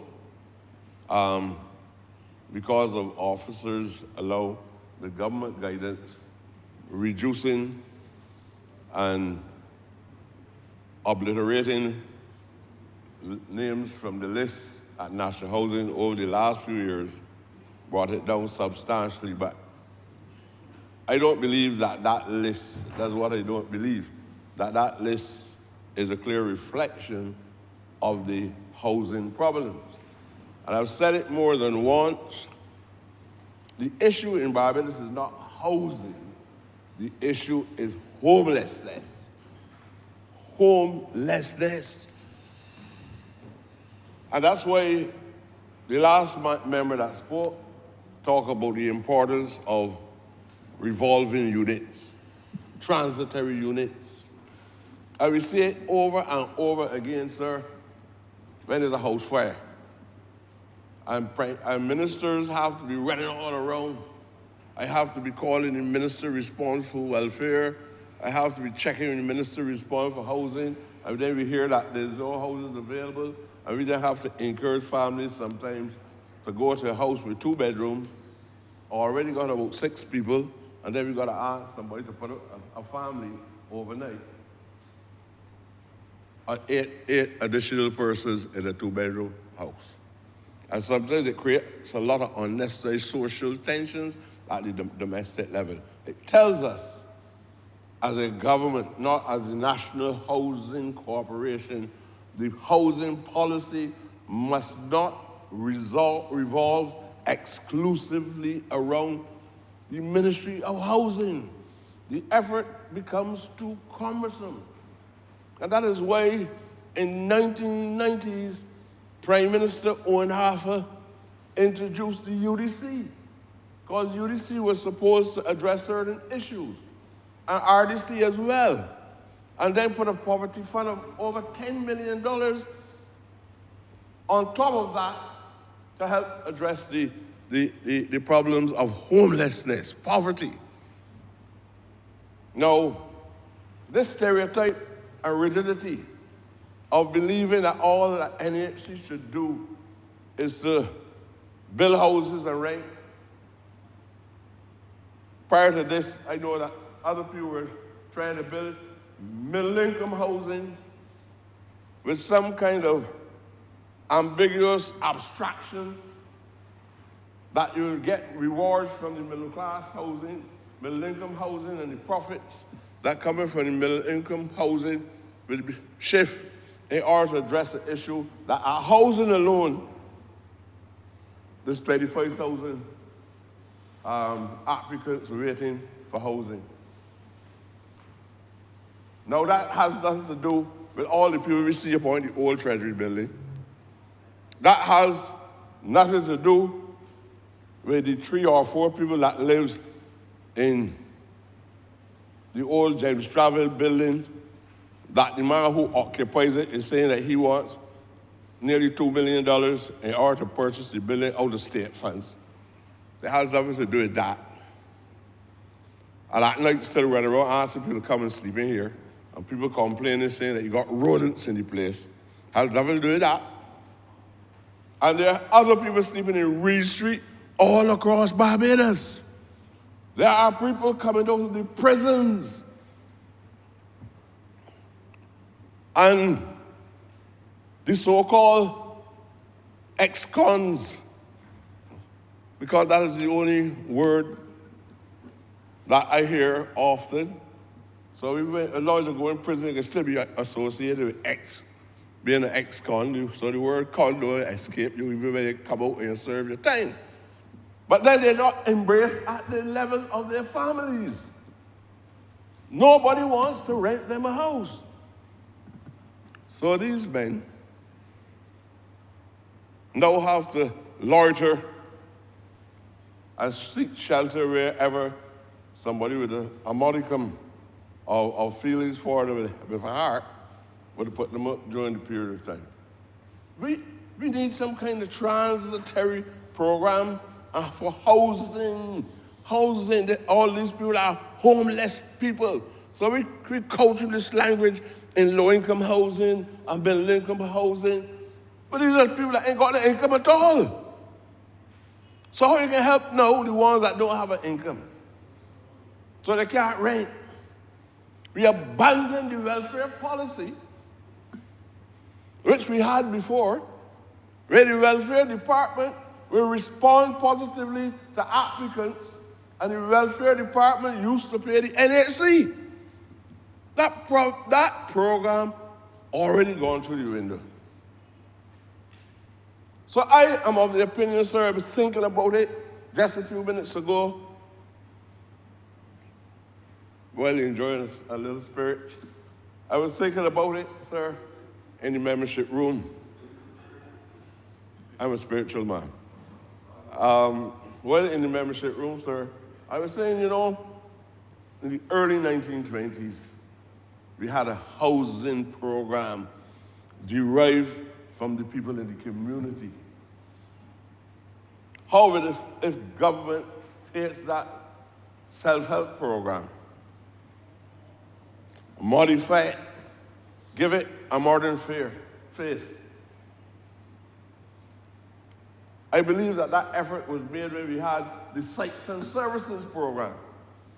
Because we had a Sites and Services program where the government would purchase land and subdivide the land in a way so that people can get back to the self-help program and build their own houses on Saturdays and Sundays. We had a lot of unity within the working class communities. And many of the houses in the early 20th century, well, in my view, that is the breakthrough. Repatriation funds from the Panama Canal.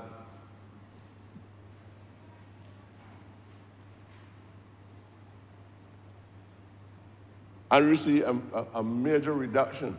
So when the state took up the issue, the state should have been complimenting the people in the effort.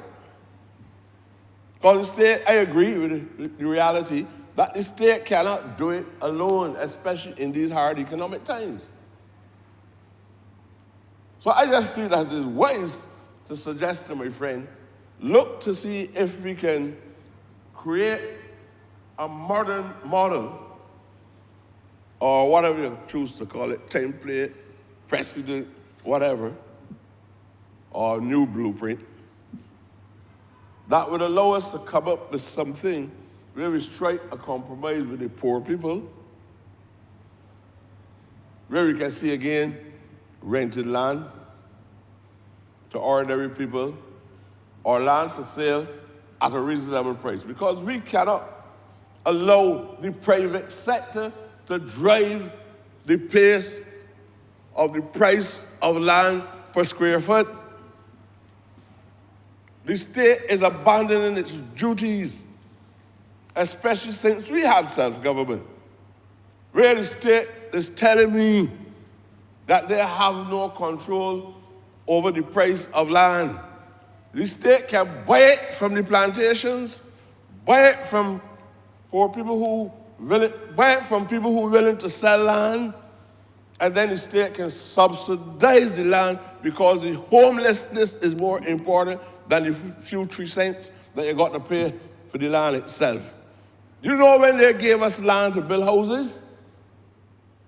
When the sugar estate declined in revenue because of the price of sugar declining and losing markets overseas, in order to save themselves and sustain themselves as a business in this one big sugar plantation, they sold out the lands. And people should know this very well, because there are families in here who were in the forefront of selling out that land for poor people. And what I can't understand now, the state got power, and there's lots of land, either nothing to do on it, producing nothing, and we can't get involved in a land program and give poor people the opportunity to purchase land. I am telling you, I believe that communities would do it. I believe that community organizations would do it. They would coordinate activities. I know more than 5 or 6 families that are willing to come together. Some are carpenters. We've got a policy here, sir, that if a man is a carpenter that builds houses for everybody in the world, and then you got the house now for yourself. Man is over 60 years old, never own a house, build 1 million houses for people. The man willing to build a house, and UDC, and your RDC, because that's where I say can't talk about housing unless I include the 2 other units that are supposed to be constructing houses for poor people too. So we have to have a focus on a national housing policy. That all the different agencies that are responsible for building houses work concomitantly on ideas and on application of the ideas for development in order to address the issue of homelessness. Homelessness far exceeds 20 or 25,000 houses across Barbados. And to me, it is more than unreasonable to ask anyone, minister. I know I am going to be accused of favoring somebody and favoring nobody.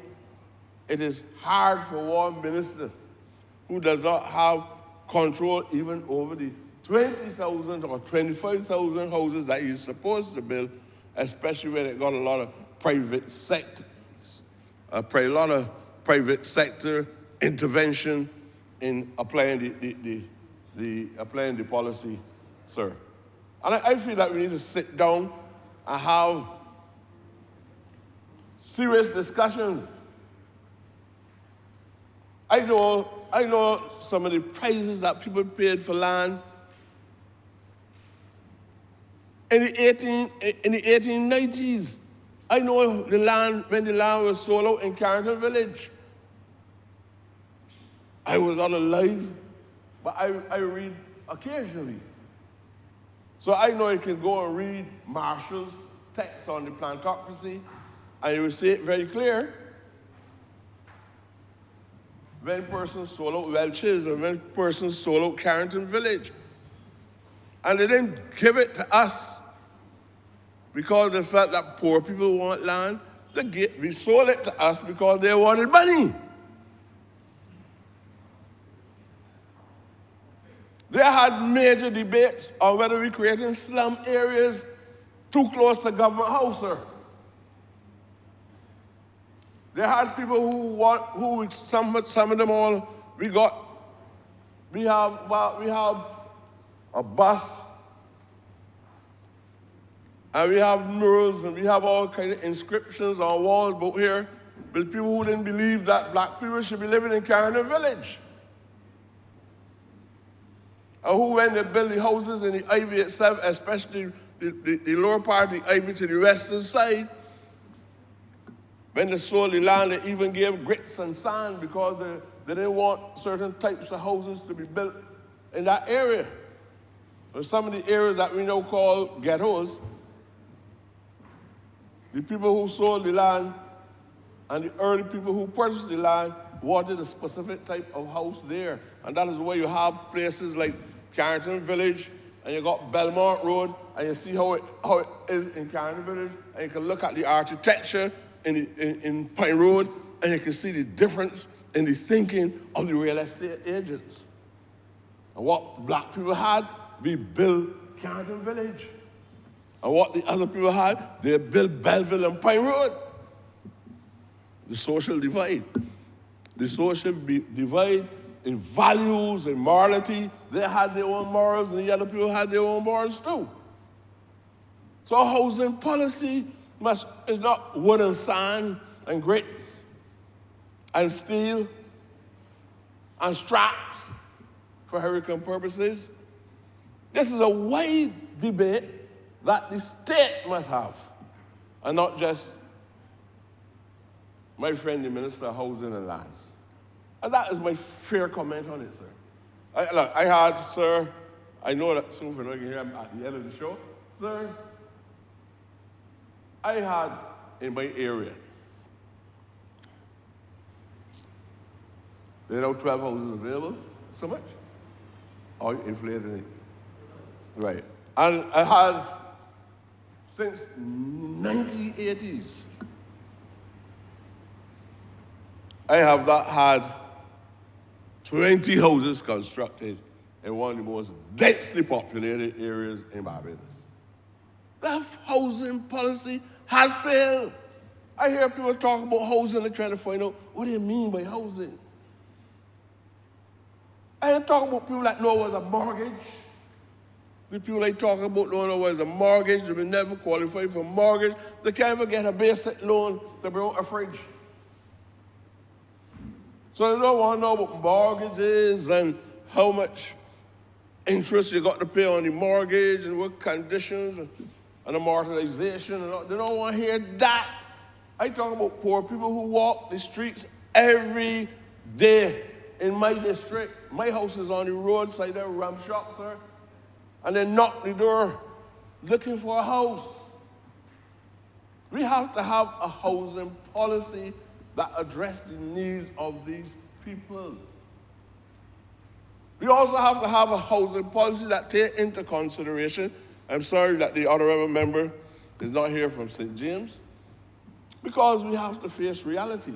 If people are saying that Barbados is the amputee capital in the Caribbean, and probably percentage-wise might be in the world, you can't build houses and got bedrooms upstairs and steep stairs because of the square foot and the size of the house. I expect a disabled man to be able to get up there. He ain't getting in the elevators. So we have to study the model. I don't even feel that we should continue to build houses, what we call samey it looks. Because that's how you just get the ghetto, the clustering, and you're building on land without the kind of recreation facilities that is responsible. And you have to ask fundamental questions. When we build these kinds of concrete jungles without recreation facilities, if it is not commensurate with the massive increase that we see and antisocial behavior. Is that not a consideration that we need to hear some conversations about? When people say, man, don't mind he or she is from the pine. Don't mind he or she is from the ivy. Don't mind he or she from down the farm. They behave so down there all the time. Are these social factors that we need to take into consideration, especially when people slanting the causality that is responsible for antisocial behavior? And that's why I said there must be a model. I even believe, sir, that we must take into consideration when we're building these houses, commercial units.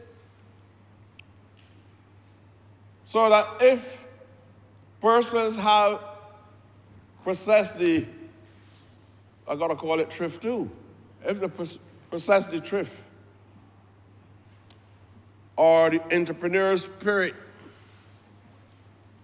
but they got that spirit, but they can't get the required square feet to buy 2 iron boards and an iron and decide I will press for anybody in the community, like my friend from St. Peter, who would need his clothes pressed and everything.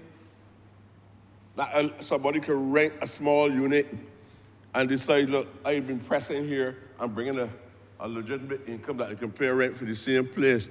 I mean, no kind of innovative thoughts is going to be applied to a housing program. And that's why it says not NHC's problem alone. It is a problem where the welfare department itself was either forced, because some of the very people who could be beneficiaries from it, they criticize a policy. Tell people pull themselves up by their bootstraps. And the people who they want pull up themselves in the bootstrap got on rubber slippers from Kerpalani or Adams or one of these places. And they tell, pull up yourself by the bootstrap. Huh? Huh? Why you always trying to tell you who backward the ideas are? Huh? Sir, a housing policy we need to spend some time on a housing policy. You can't feel comfortable day in and day out sending people from the university, the ministries that are responsible for social services, sending out people all across the community. Look at our housing problems. The problems is homelessness.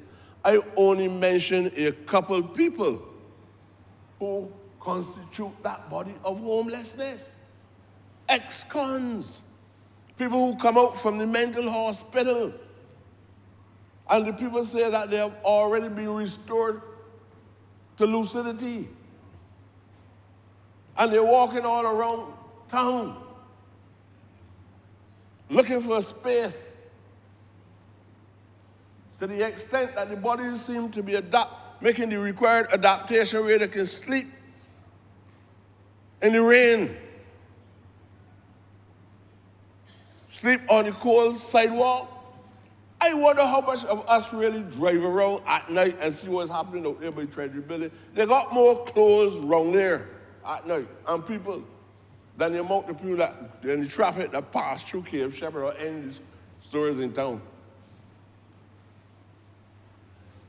I am not advocating in any way that we should pass any legislation, because I've had my wrestling with that kind of behavior. When World Cup cricket came here, I was accused of bringing a paper to the cabinet, and I became the biggest critic of the paper. Why do I write papers? That's the logic of it. I ain't writing the paper. You want the paper, you make a noise with me for the paper, bring the paper. But the reason why I never brought it is because I didn't support it. So if the formality is right, approved by it and send it back to the PS, and then the cabinet like it because Prescott delivered it, but when it get there, it said, not me. When I read the paper that was submitted by the social workers, they was putting power in the hands of the police force to take people off the street. I believe that the program was suitable for Mussolini in Italy, or for Adolf Hitler of the day. I was not going to allow any civil service or any minister or prime minister to tell me I have to do it because I brought it to cabinet. Because it only comes to cabinet for further discussion. I had a view, and I brought an honest view to the cabinet. And so I'm saying and urging ministers that if you have a limited housing program,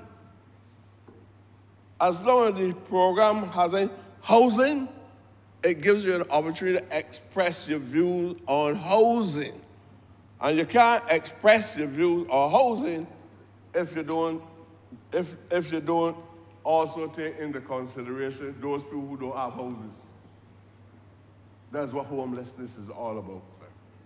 I would hope, sir, and I would hope that my people in St. Michael's East could at some point see a program that would allow us to have more than the amount of houses that I have had in my community constructed, but not necessarily given. I will hope that we will have a program where since 1980, when the houses were built in St. Barnabas, and I had about 80 people in 1980 in the area asking me for houses. And now we got less than a dozen. 40-something years after. I will hope, sir, that I see a program that gives me joy in my heart. So I heard the minister, my friend, saying, we have houses built here. Minister, I don't want to appear to some to be showing any level of ingratitude, because it's just the styling of the government. But I would like the government to change its styling and to understand that I have people in my area that never own a house yet but willing to pay rent. And all I'm asking you, sir, is to look to see if you could get some land in the belt too. Because if it was the urine and the species that defecate on the land space there that was responsible for us not building houses, building a house, building an institution for senior citizens, and I still got cows doing what they should not be doing, and horses doing what they should not be doing on the borders of the Botanical Garden. I want some land, even for the expansion of Belmont School, which your ministry is also responsible for. You're the government landlord. So I also want you to take some of the little things that I've said to you today, and I'm saying it, sir, I'm saying it not to be contentious, controversial, to use a few simple terms, but sir, I am hoping that I share a couple ideas with you that will shed a little enlightenment on those who box in, so that your duty is to address the housing problems when all of them talking about the 20-something applications at the Ministry of House and NHC. Or not, those who praise you know, when you don't reach the mark that has been set for you, the government will be saying it is not our fault. It is the incompetence of the minister. So for those who can't see and don't understand these things, I just want to say, for those who have eyes to see, sir, let them see. And for those who have ears to hear, please let them hear. Thank you very much, sir, for allowing me to speak for a couple of seconds. You have 30 minutes, Honourable, a couple of seconds. Honourable, it's 30 minutes, you had not in a couple of seconds. Just to remind you. Honourable, for Microsoft.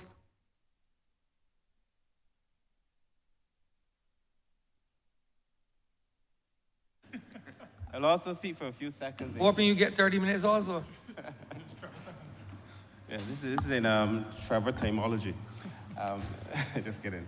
Honourable member, sir, Mr. Speaker, sir, I just wish to add my voice to this discussion, sir. I want to commend the Minister of Housing for the work that he is doing, sir, in relation to housing Barbadians. I want to commend the government, really, for putting tremendous focus on this most important area, sir. But I also feel like I have to locate my conversation, perhaps in a wider context, only to be able to offer some perspective that perhaps has not yet been shared during the course of this conversation, sir. I want to begin, sir, by discussing what I think should be a separation between homelessness, because not everybody who is looking for a house should be considered homeless. And I wouldn't want for the numbers to go out to suggest that Barbados has 30,000 homeless people. And when in fact, you may have children of persons who are looking for a house who are housed. And while they're looking for a house and legitimately need to have a house, I wouldn't want for them to be characterized mistakenly as falling among our homeless numbers. But I do believe that that conversation, sir, is necessary, and that is one that we should have. Because there are a number of young people who would leave the university, sir, eager to join the labor market, eager to perhaps buy a vehicle, as many young males are, and then eager perhaps at some point to own a house. And of course, we all know, sir, that we produce more persons sometimes from the university, from schools, than we have housing, than we have jobs, than we have space sometimes. It is the reality, sir, for most small island developing states, sir. And I also feel like I wish to clarify the idea that every person who's experiencing a shock is immediately homeless. You could be unhoused temporarily, but you're not necessarily homeless. And I feel that these definitions and these separations are essential to an understanding of this topic, and essential in the formulation of adequate social policy, adequate housing policy, sir, so that we do not make, having used the language, sir, that we do not make the mistake of attempting to do something, sir, when our solution lies elsewhere. But I do take the point again that in relation to those of us who've had fires in my constituency before I was MP, we've experienced a whole block falling in, sir. We've seen Elsa, we've seen Ashfall, and it has no, as minister, as it was at some point, the role of the member for St. Thomas to be responsible for a number of these things, sir, is no, the privilege I call it is no mine. To find a way to help persons who find themselves in what are really difficult circumstances. But I would want to say, sir, and I think I can say so without fear of contradiction. Even though, sir, we will never be in a position to respond immediately to every single situation. No government can. No government. A fire happens today, a person wants to be housed at the same time. It may not happen, sir, but I can say without fear of contradiction that this government, sir, has placed persons who've been displaced, sir, the most efficient manner. It has had the fastest response, sir, to those circumstances, sir. And even when we are unable to do it, there are always circumstances where we're seeking to resolve it. But what troubled me was the ad hoc nature within the government. Because, sir, in the Ministry of People Empowerment, which became after ELSA, even more so, the agency, the ministry responsible for helping persons who were temporarily displaced, it became apparent that we needed to have a structure within which we could administer this kind of work. And we took social workers who were responsible for other programs, and we brought them together. And we asked these social workers to be able to respond. And my cabinet colleagues would remember very recently, sir, I brought a paper to cabinet to create a new unit within the ministry that we call, sir, the Resilience and Reintegration Unit, to be responsible for just this, where persons are displaced because of some shock, some externality, or because of covariate shocks, whatever the reason is. Or if it is a fire, sir, that this unit now becomes the unit that is responsible for helping persons cope with that transition period. So, yeah, the Honourable Member for Christchurch East has recently been a beneficiary of that work, sir. So the point is that we are moving to being able to respond a lot faster to these shocks. Now, as I said, sir, it's not always going to be the case where you are able to respond as fast as you like, because while the ministry has put in place a system to be able to help persons, sir, it is going to take time. The other thing you might have noticed, Honourable, sir, Mr. Speaker, sir, is that we placed an ad, the Ministry of People Empowerment recently placed an ad in the newspaper. We sent it to the Ministry of Housing. We've been working with housing to make sure that it was done. We placed an ad in the newspaper where we said we were willing to pay upfront 3 months' rent to persons who would be willing to rent to the government to enable us to be able to house these persons, sir, temporarily while we find other methodologies to be able to deal with their circumstances. So that the Resiliency and Reintegration Unit, sir, is already busy putting in place a framework, including the number of persons who came forward, sir. And I want to thank the Barbadians, the landlords who came forward and offered their places of housing, sir, for us to be able to use in these circumstances, because, of course, it becomes more and more apparent that you have to put yourself in a position, sir, to be able to do this kind of work. And we have not stumbled on these ideas, sir. These are things that we saw when we were traveling the world. There are units, sir, responsible for things like this. It is conversations that I would have had, sir, with the Alliance to End Homelessness, sir, as we try to figure out a way to address some of these circumstances. But it is nothing that you can resolve overnight, but I can say with great certainty, sir, that we are making strides, sir. The other important point, sir, is that we have to look, as the Honourable Member for St. Michael East said, sir, we have to look at circumstances where a person's socio-economic status will make it very difficult to own a house. The American philosophy that the member spoke of in terms of pulling your own self up by your bootstraps really is an American philosophy.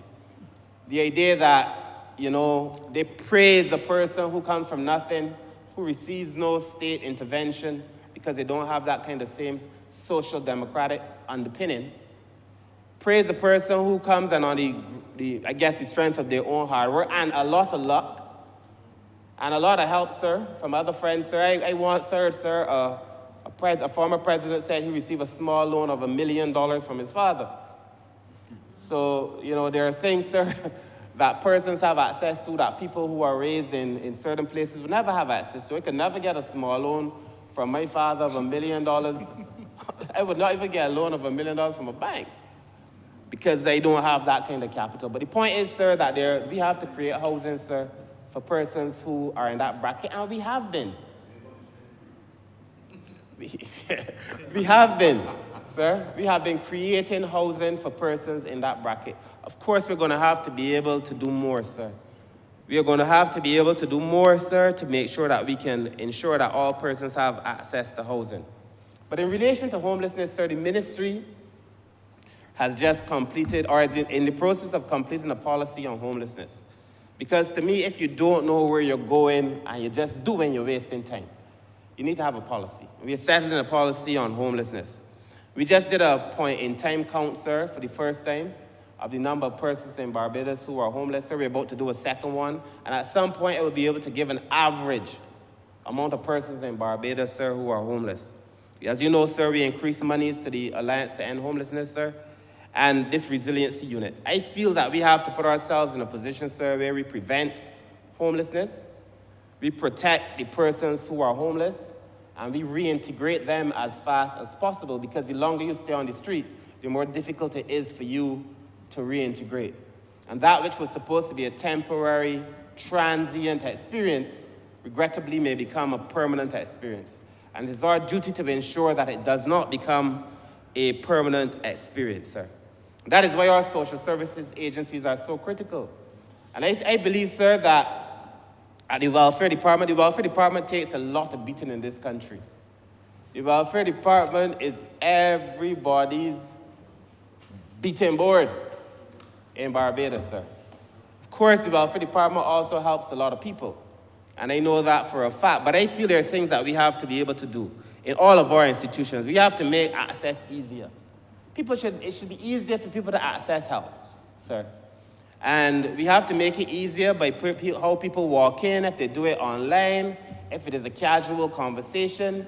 That is why the amalgamation and bringing the social services to the communities is going to be so important, to make sure that people have access where they live to the benefits of the state, sir. These things, sir, are going to be very important. The other thing I feel, sir, is that there are certain areas where we have gaps. If you are a person with a disability in Barbados, an adult especially with a disability, and your caretaker is no longer able to care for you, we do not yet have a facility able to properly care for adults with disabilities. And that, sir, is an example of one of the things we say, sir, that you should see coming and therefore shouldn't find yourself in a position where you have to react. We have to have facilities in Barbados, sir, for persons with disabilities as they get older, sir. Even as they're younger, but as they get older, it is even more critical to ensure that they do not become homeless or that they do not end up in an institution like the psychiatric hospital because persons do not have, the other family members do not know how to care for them, and that's the easiest thing to do, sir. It is wrong. It is wrong. I am convinced, sir, that there have been a number of persons with disabilities who ended up in the psychiatric hospital because there was no other place to put them in Barbados and because family members and other persons did not know what to do with them. It is wrong. That is why, sir, we have to fill those gaps in terms of the coverage that we're able to offer. Because I believe, sir, that this conversation is a serious one and that you have to look at it in its entirety. I also hold the view, sir, that we have to look at transitional housing. A lot of our shelters, whether it is for battered women, whether it is for the elderly, whether it is for persons who go through a shock, sir, to make sure that we can take care of them.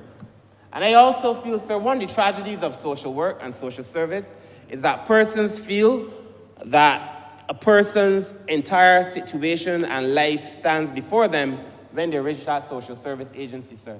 But people are born, sir, as babies in a family. The family has a responsibility for caring for that child. Something may go wrong in the family.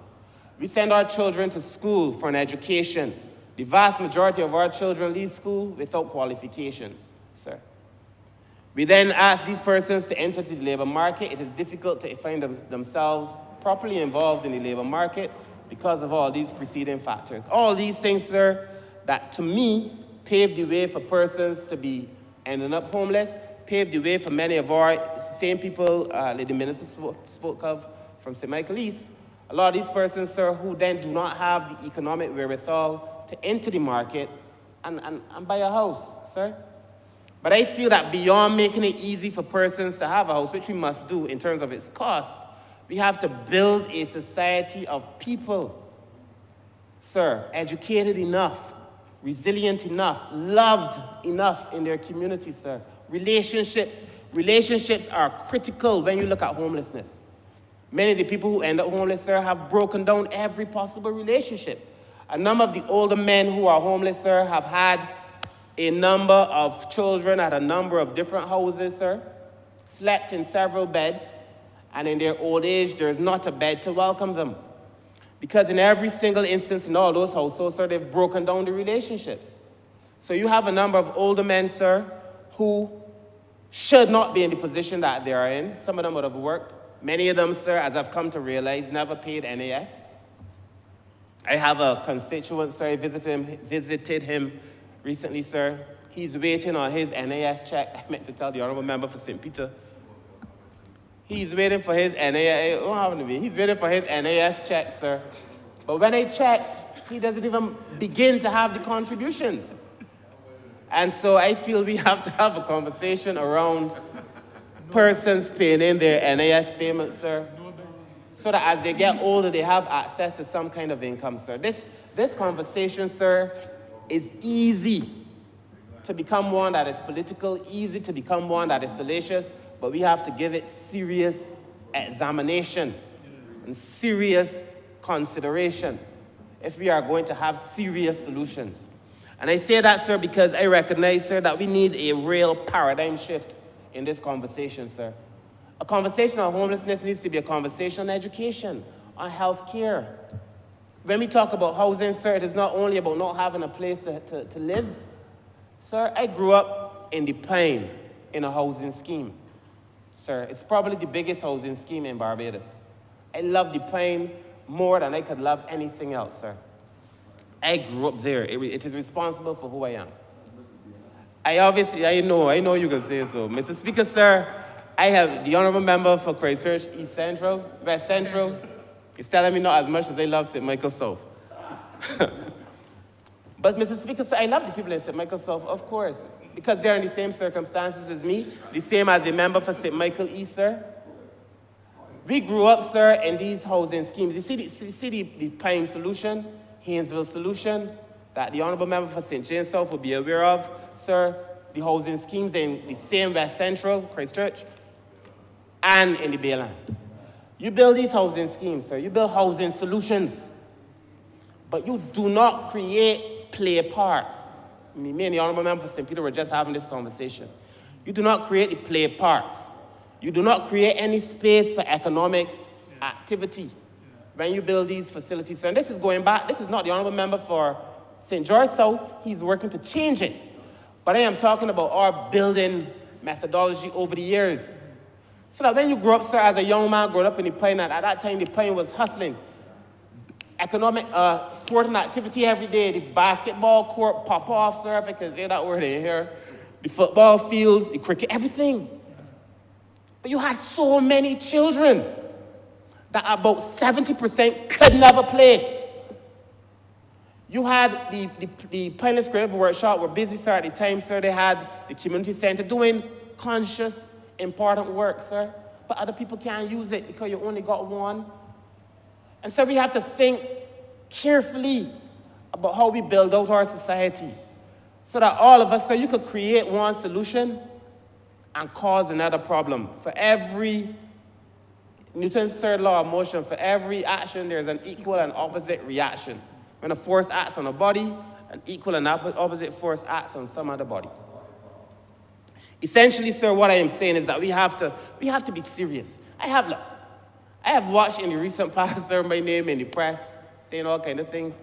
I didn't even come here to address that because I am so focused. And if you stop, as I think it was Churchill who said, if you stop to throw stones at every dog that barks at you along the way, you will never get to your destination. Let them bark. This government is focused, sir. When I look at the work coming out of the Honourable Member for St. George South in relation to the houses that we are building, sir, I am proud of it, sir. And it tells me, sir, that on this trajectory, eventually, sir, we will be able to climb this mountain. But I do feel, sir, that we have to have this conversation about the kind of citizens that we are producing, sir, and the kind of social support for those who fall out. It is easy. I am the exception to the rule where I came from. I believe you might be too. I know the Honourable Member for Christchurch West Central is. I am the exception to the rule from whence I came. Because people from the Pine, sir, are not supposed to come into this place. I heard the Honourable Member from St. Michael South East, the former member, sir, permit me to say, Hamilton Lasher used to say so all the time. And it's not that he was saying we weren't good enough, but the structural conditions around those housing areas make it difficult for people to be their best self. And it is that we have to be able to address, sir. How do we create conditions to allow the children of poor people to be their best self, sir? And that is what drives me. That is why I know that we have to have a housing solution, sir, that works for every single person, sir. I have a lot of notes. You know, I haven't been able to use most of them. I will close on this, sir. In Barbados, we have a society that is aging.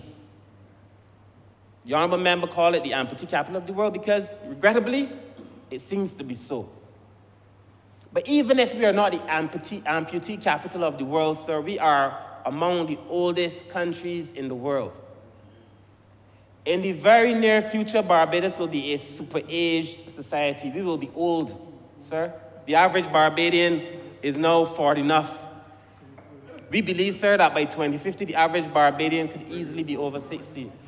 There are about 25% of Barbados, sir, right now, is over 60. That's a lot. 20% is over 65. Sir, that is a lot. And when you ask yourself, how do you plan? So you got to plan housing for them too.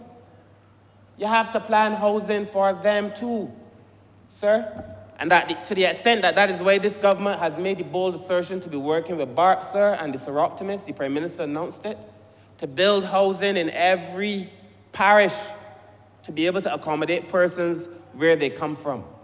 I also feel, sir, that we have to make it easier for if a person in the community decides she wants to keep 3 old people, give her a little training and a little support, sir. But you know, if I determine that in my community I want to keep 3 people, to ease the burden on a country, you have to go through almost as much red tape as if you are a billion-dollar company, seeking to do billion-dollar business, not trying to help people in this country, sir. We have to do better.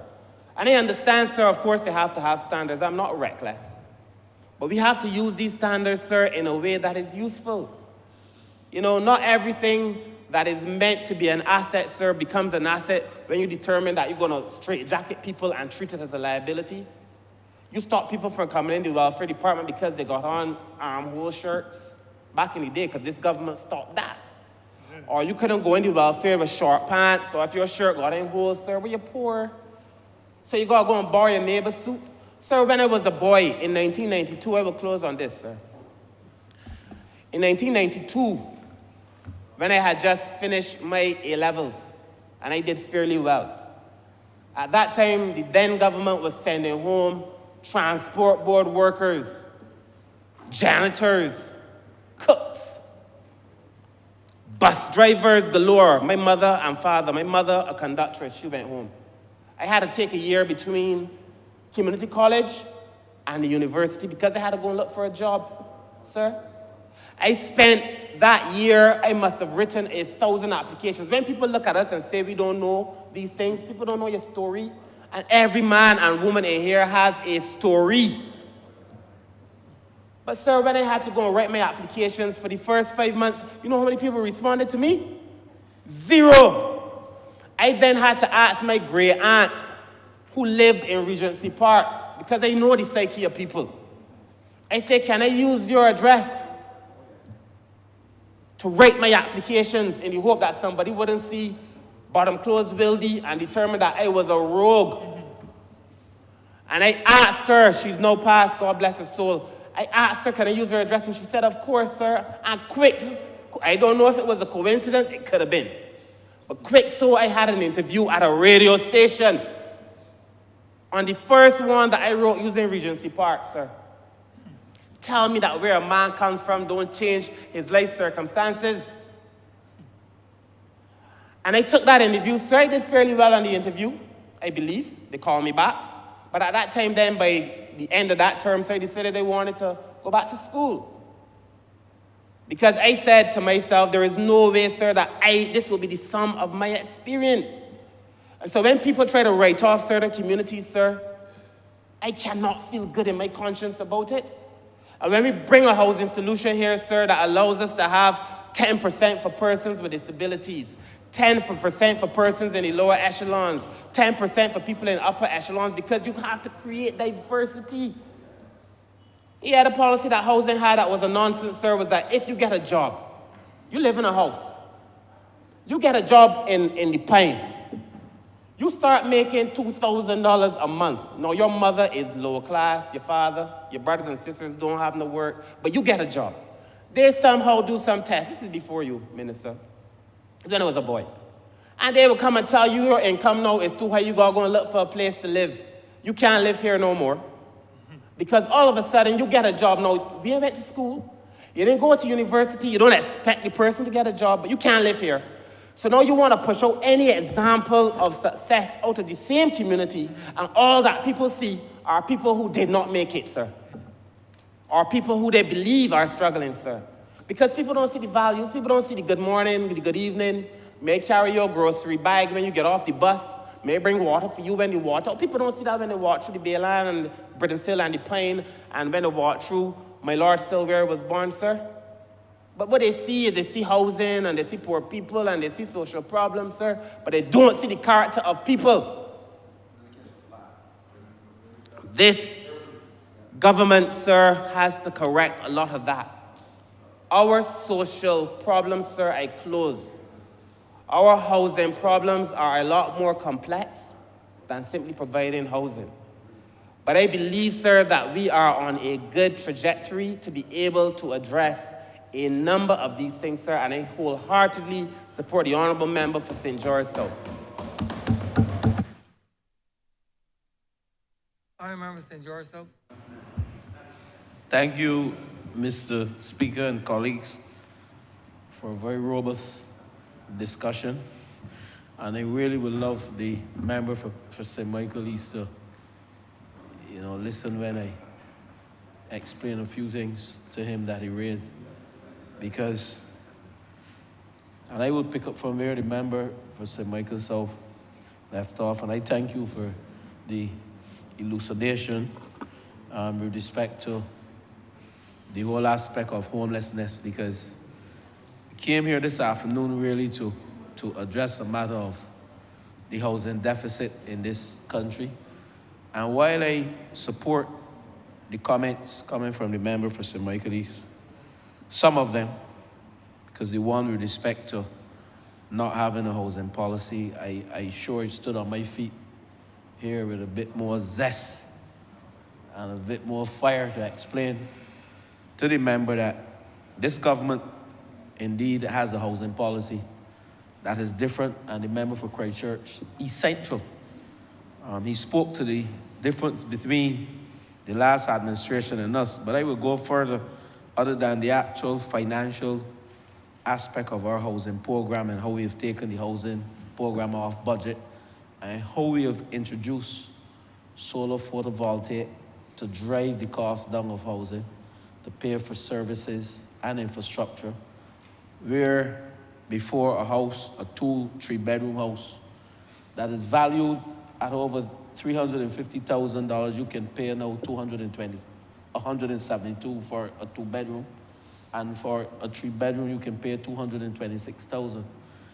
If that is not creativity and innovation, if that's not making housing affordable, then I don't know what. We've also introduced to the housing policy for the first time, and the member for St. Michael South mentioned it while he was wrapping up, the whole focus on persons with disability. We just opened Alleen's Court, and the member for St. James North, he was there representing the disability community, where 10% of the houses were allocated to persons with disability. And that is a policy enunciated, signed off by every single member of the Cabinet of Barbados.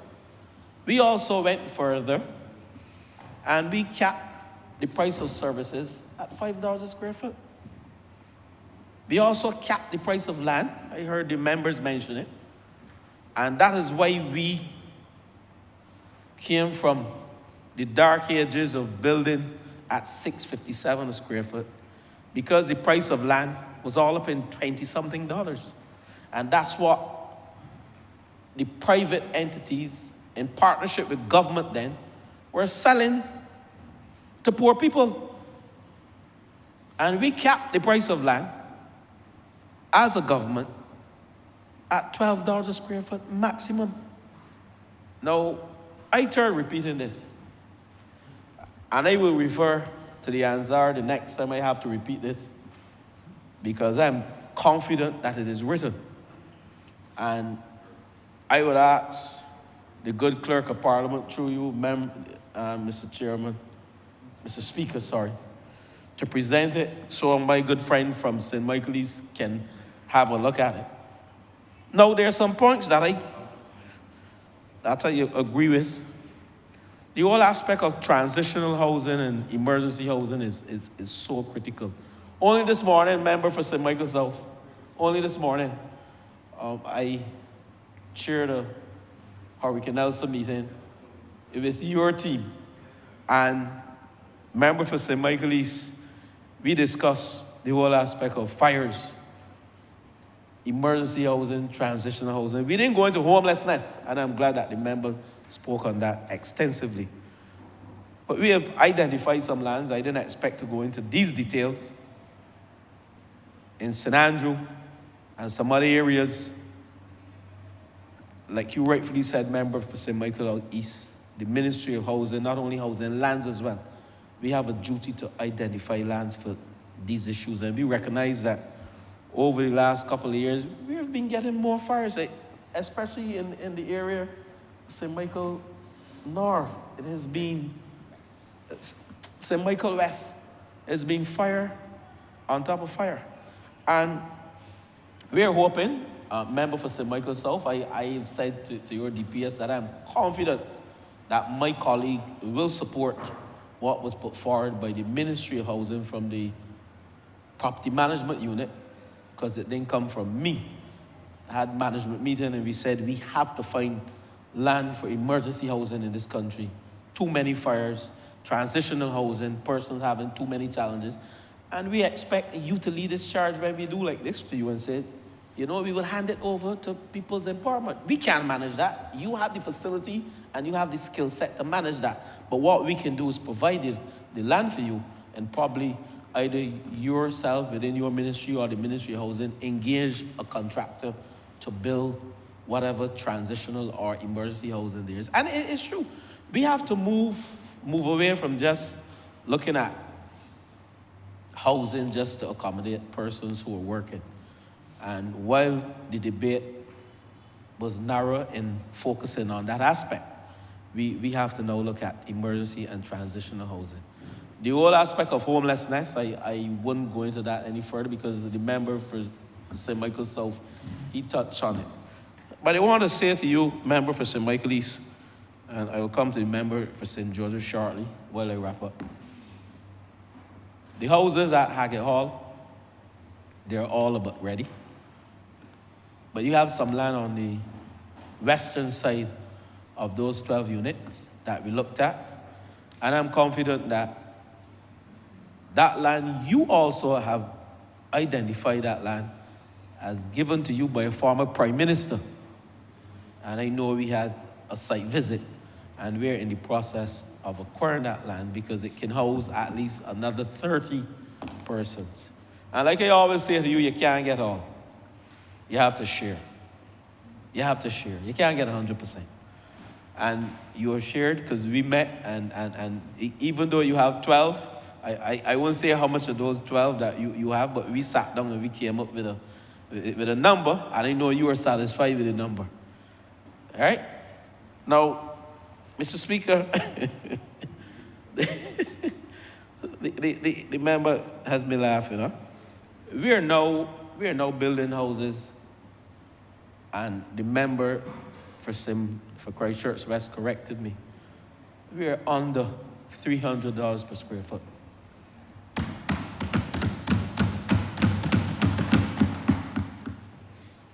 Once or twice we went over the $400 mark, but we are not at $615 or $657. That occurred in 2016, it was, and we're in 2024. So if it was that then, you could imagine what they would build houses for now, at this stage. Now, someone touched on rent to own, someone touched on rentals, and yes, it's not just home ownership through acquiring a mortgage, but the government's policy that we signed off to spoke to rent to own, whereby persons can begin renting for a period, they get enough skin in the game that they can go and access a mortgage. I understand the whole aspect of persons who can't afford to get a mortgage, and we are catering to those persons. I don't believe that what we have at Solaris Court, where we're looking at, and the member for Christchurch East Central mentioned the whole aspect of the urban renewal project. And we're looking to acquire the lands at Greenfield. If you understand Greenfield, Greenfield is in a very dire state. No ambulance or fire truck can navigate those narrow roads in Greenfield. And while we come here and we talk about the city and some of the challenges and putting houses in the city, we really have to address the safety and the health of persons living in the city. And we have plans that I would not go into here, but I know the social survey was completed last week. I have not seen the results, but I've received a note from the supervisor that the social survey has been completed, and we are supposed to meet on that aspect of the project whereby we are moving persons into Solaris Court from Greenfield with a view to go into Greenfield and fix Greenfield. We don't have money from IDB now. We don't have the HNUP project, but we know the urban regeneration must bring some life back to the city. And that is one of the projects that we are focusing on. While I wrap up, Mr. Speaker, national housing, and I will say this again, national housing has moved away from building houses. And yes, of course, urban and rural are part of building out the housing stock in this country. As I've seen in the Hurricane Elsa program, National Housing was not the only agency, but we had Urban Development Commission and the Rural Development Commission who played their part in repairing and rebuilding 45% of those houses. And we know urban and rural across this country engage, and the member for Christchurch Ref can support me, engage in addressing repairs and rebuilds for working class people and persons who can't afford to rebuild or repair their own homes. Mr. Speaker, Castle Grant, I heard the member for St. Joseph, and while he's asking for more than we have allocated, we certainly will relook his request, because it is true. And I started out in that vein by saying to this chamber, there are persons who, by nature of the family structure, they have sufficient artisans in their family who can build homes. And all they're asking for is the land, and land at a good price, affordable price. I shouldn't use the word good, but affordable price. Because selling someone, member for St. Michael's South spoke about the pine. And I didn't speak to the pine today, but we have some 40 acres where we're doing the AIA study to address the density in the pine. 13 persons and 12 persons and 10 persons living in the house. The land at Lower Burney, soon to be finished in terms of the AIA, then we can begin the infrastructural works. Plans have been submitted to Town Planning and Development. And in the financial year 2023-2024, in the first quarter, we expect that project to start in terms of the infrastructure. And during the year, while we carry on the survey that we're doing presently to determine who are those persons with the member for St. Michael Southeast, we intend to address the poverty situation. And there's nothing saying, I heard a member for St. Michael's South, and it was touching when he said that persons expected him, because he was from the Pine, to stay in a realm of decay, social decay, for his entire life. And it is true housing, good housing, or I should say, poor housing is associated with ill health and social decay. And I often say in this chamber, I think it was John F. Kennedy who said that housing, a home, is the most central and organizing unit of our society. It is where you pay taxes, where you vote, and is where you educate as well, not just at the schools. So we have a duty to our citizens to ensure that we address the areas like the Pine. We address the decay of those housing units that were built back in the 1950s. And while we're doing that, we're also transferring title to these individuals within the housing estate. Because like the member for Christchurch East Central said, it is an asset that you can leverage for your children's education and for your advancement. You can utilize that. The bank don't recognize working class people without an asset that they can leverage. So when we give title, members, Mr. Speaker, we give title not only with a view to own your home, but with a view that you can leverage that asset to better yourself and to provide for your family, or as we often say, for your children's children. So this 4.142 acres at Castle Grant in St. Joseph to be vested in National Housing Corporation, I am happy that the members did support this resolution, and we have some very interesting comments coming from all members, and it is my wish as Minister of Housing to get some action on this land, as well as the other lands that have been allocated and approved by the Cabinet, so we can address not only the housing issue in diverse categories, persons earning less than $2,500, persons earning between $25,000 and $5,000 and upper, where we call premium. But indeed, we can address some of those persons who, for the want of a better word, cannot afford to go to the bank and get a mortgage. And we have put something into our policy to cater to that grouping as well. So with those few words, Mr. Speaker, I beg that this resolution now pass. I thank you. The question is that this resolution do not pass. All those honourable members in favor, please say aye. Aye. Those against, please say no. We think the ayes have it. This resolution stands passed. Honourable member for St. Joseph. Mr. Speaker, I beg to move that we adjourn today's sitting until Tuesday 20th at 3 in the afternoon.